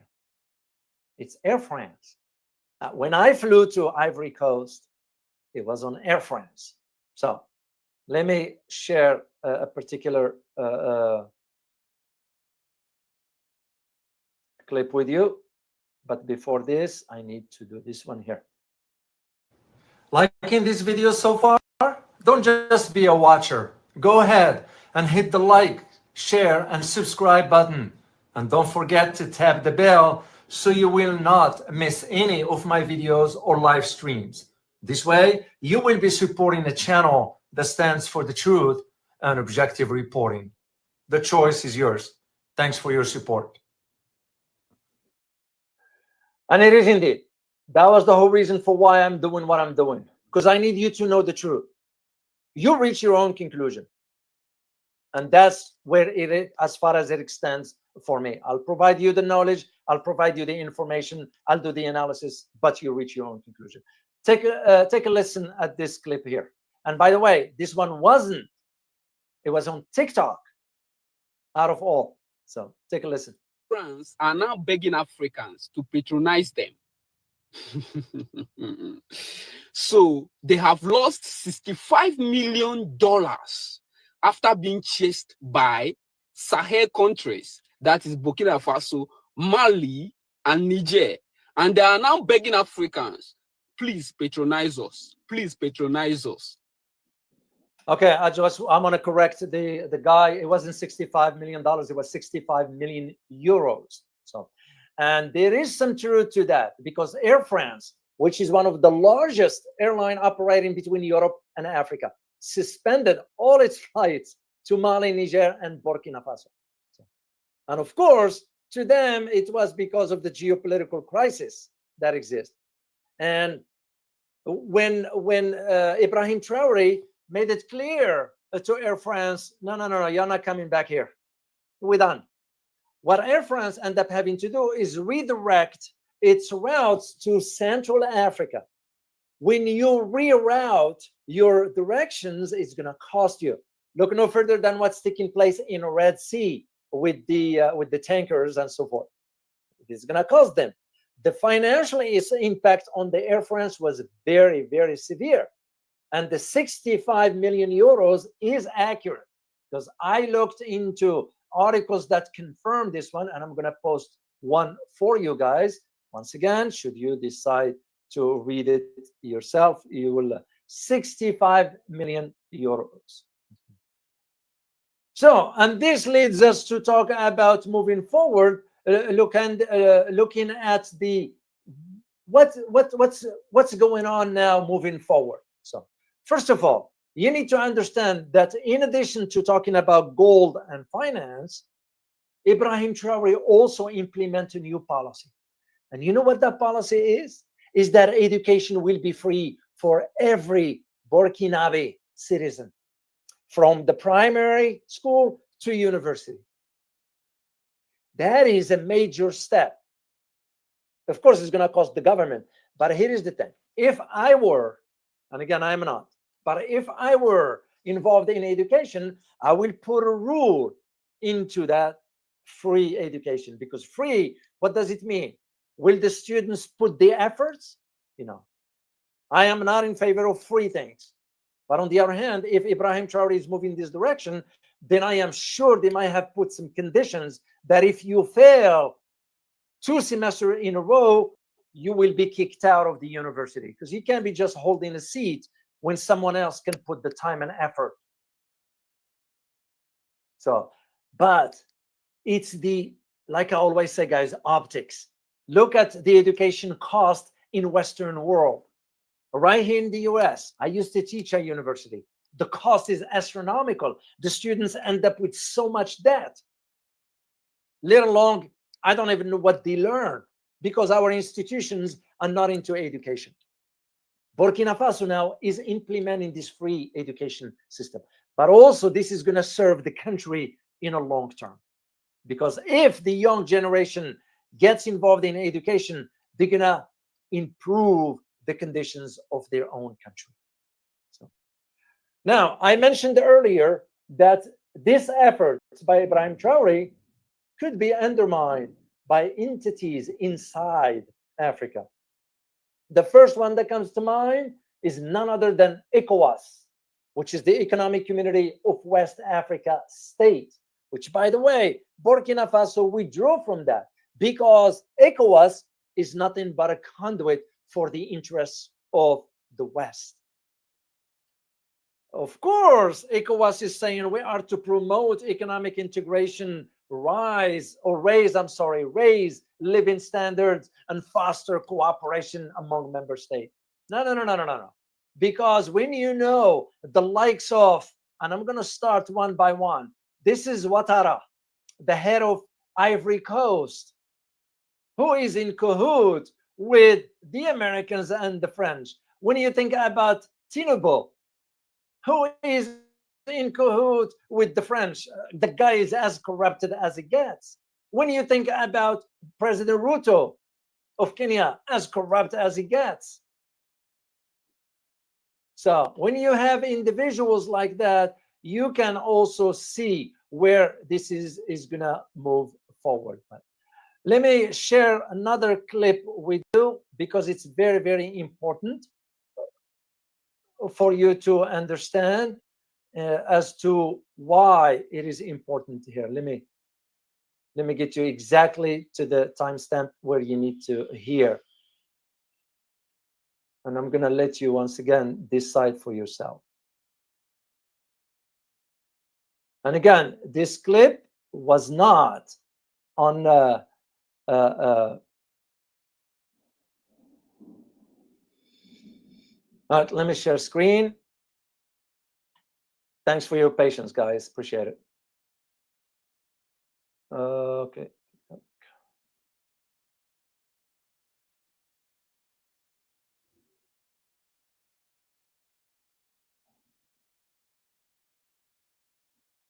All right, here it is.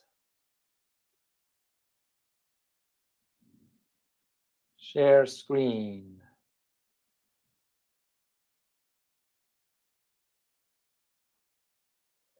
No, not this one. Move. So here's the video, and right there. Okay. All right, take a listen, guys. Shalom, family, salute. There we go. Between these two, this is Alassane Ouattara. He is the president of the Ivory Coast. In the Ivory Coast, they have been accused of a failed coup attempt against Ibrahim Traor'e. This just happened last week. And this is General Langley. He called out Ibrahim Traor'e by name.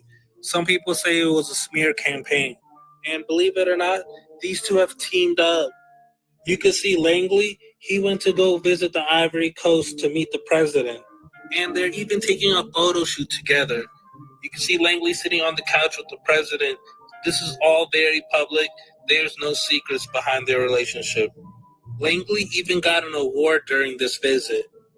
Do you guys think these two are plotting something? Okay. I just want you to be aware of what's going on as to what the U.S. strategy is moving forward, because we, as I said, when I say we, I'm referring to the government in Washington, are moving with the strategy regarding not only Burkina Faso, but the whole Sahel region. Why? Again, it's because access to resources. It's very important for us to have control over that part of Africa, because that's where the resources lies and so forth. So, and we wanted to ensure control of this aspect. Now, you're gonna have to think in terms of, and as I said last time, I do remember talking about a video that I did about a year ago. Yeah, a year ago regarding Burkina Faso. So I'm going to share the link with you in the chat box, and you can look it up or check it out later on.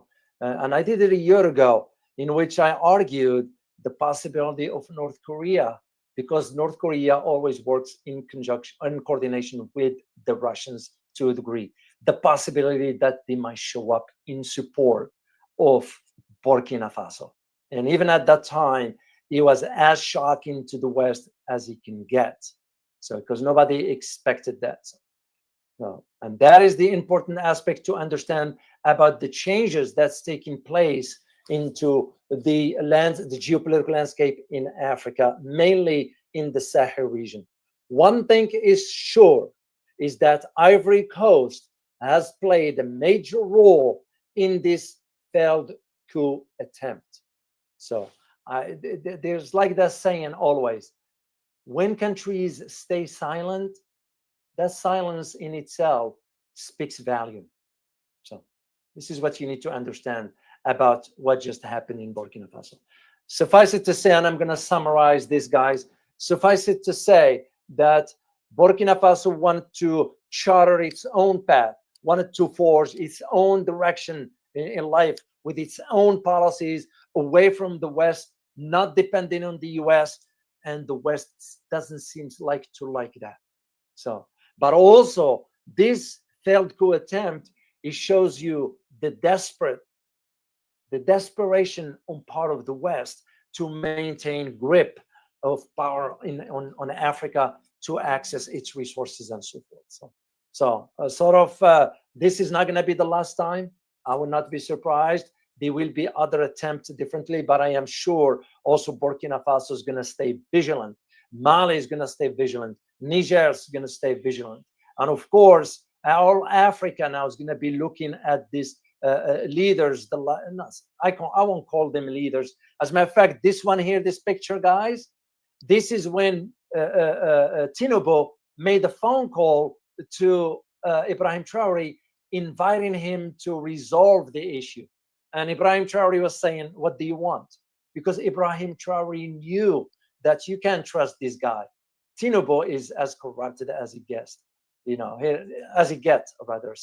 So this is why you have countries like Nigeria, Kenya, Ivory Coast, with this kind of leaders. Corruption still runs deep inside Africa, and you have to understand the history of Africa. I grew up during the time of Mobutu Sese Seko and Idi Amin and all,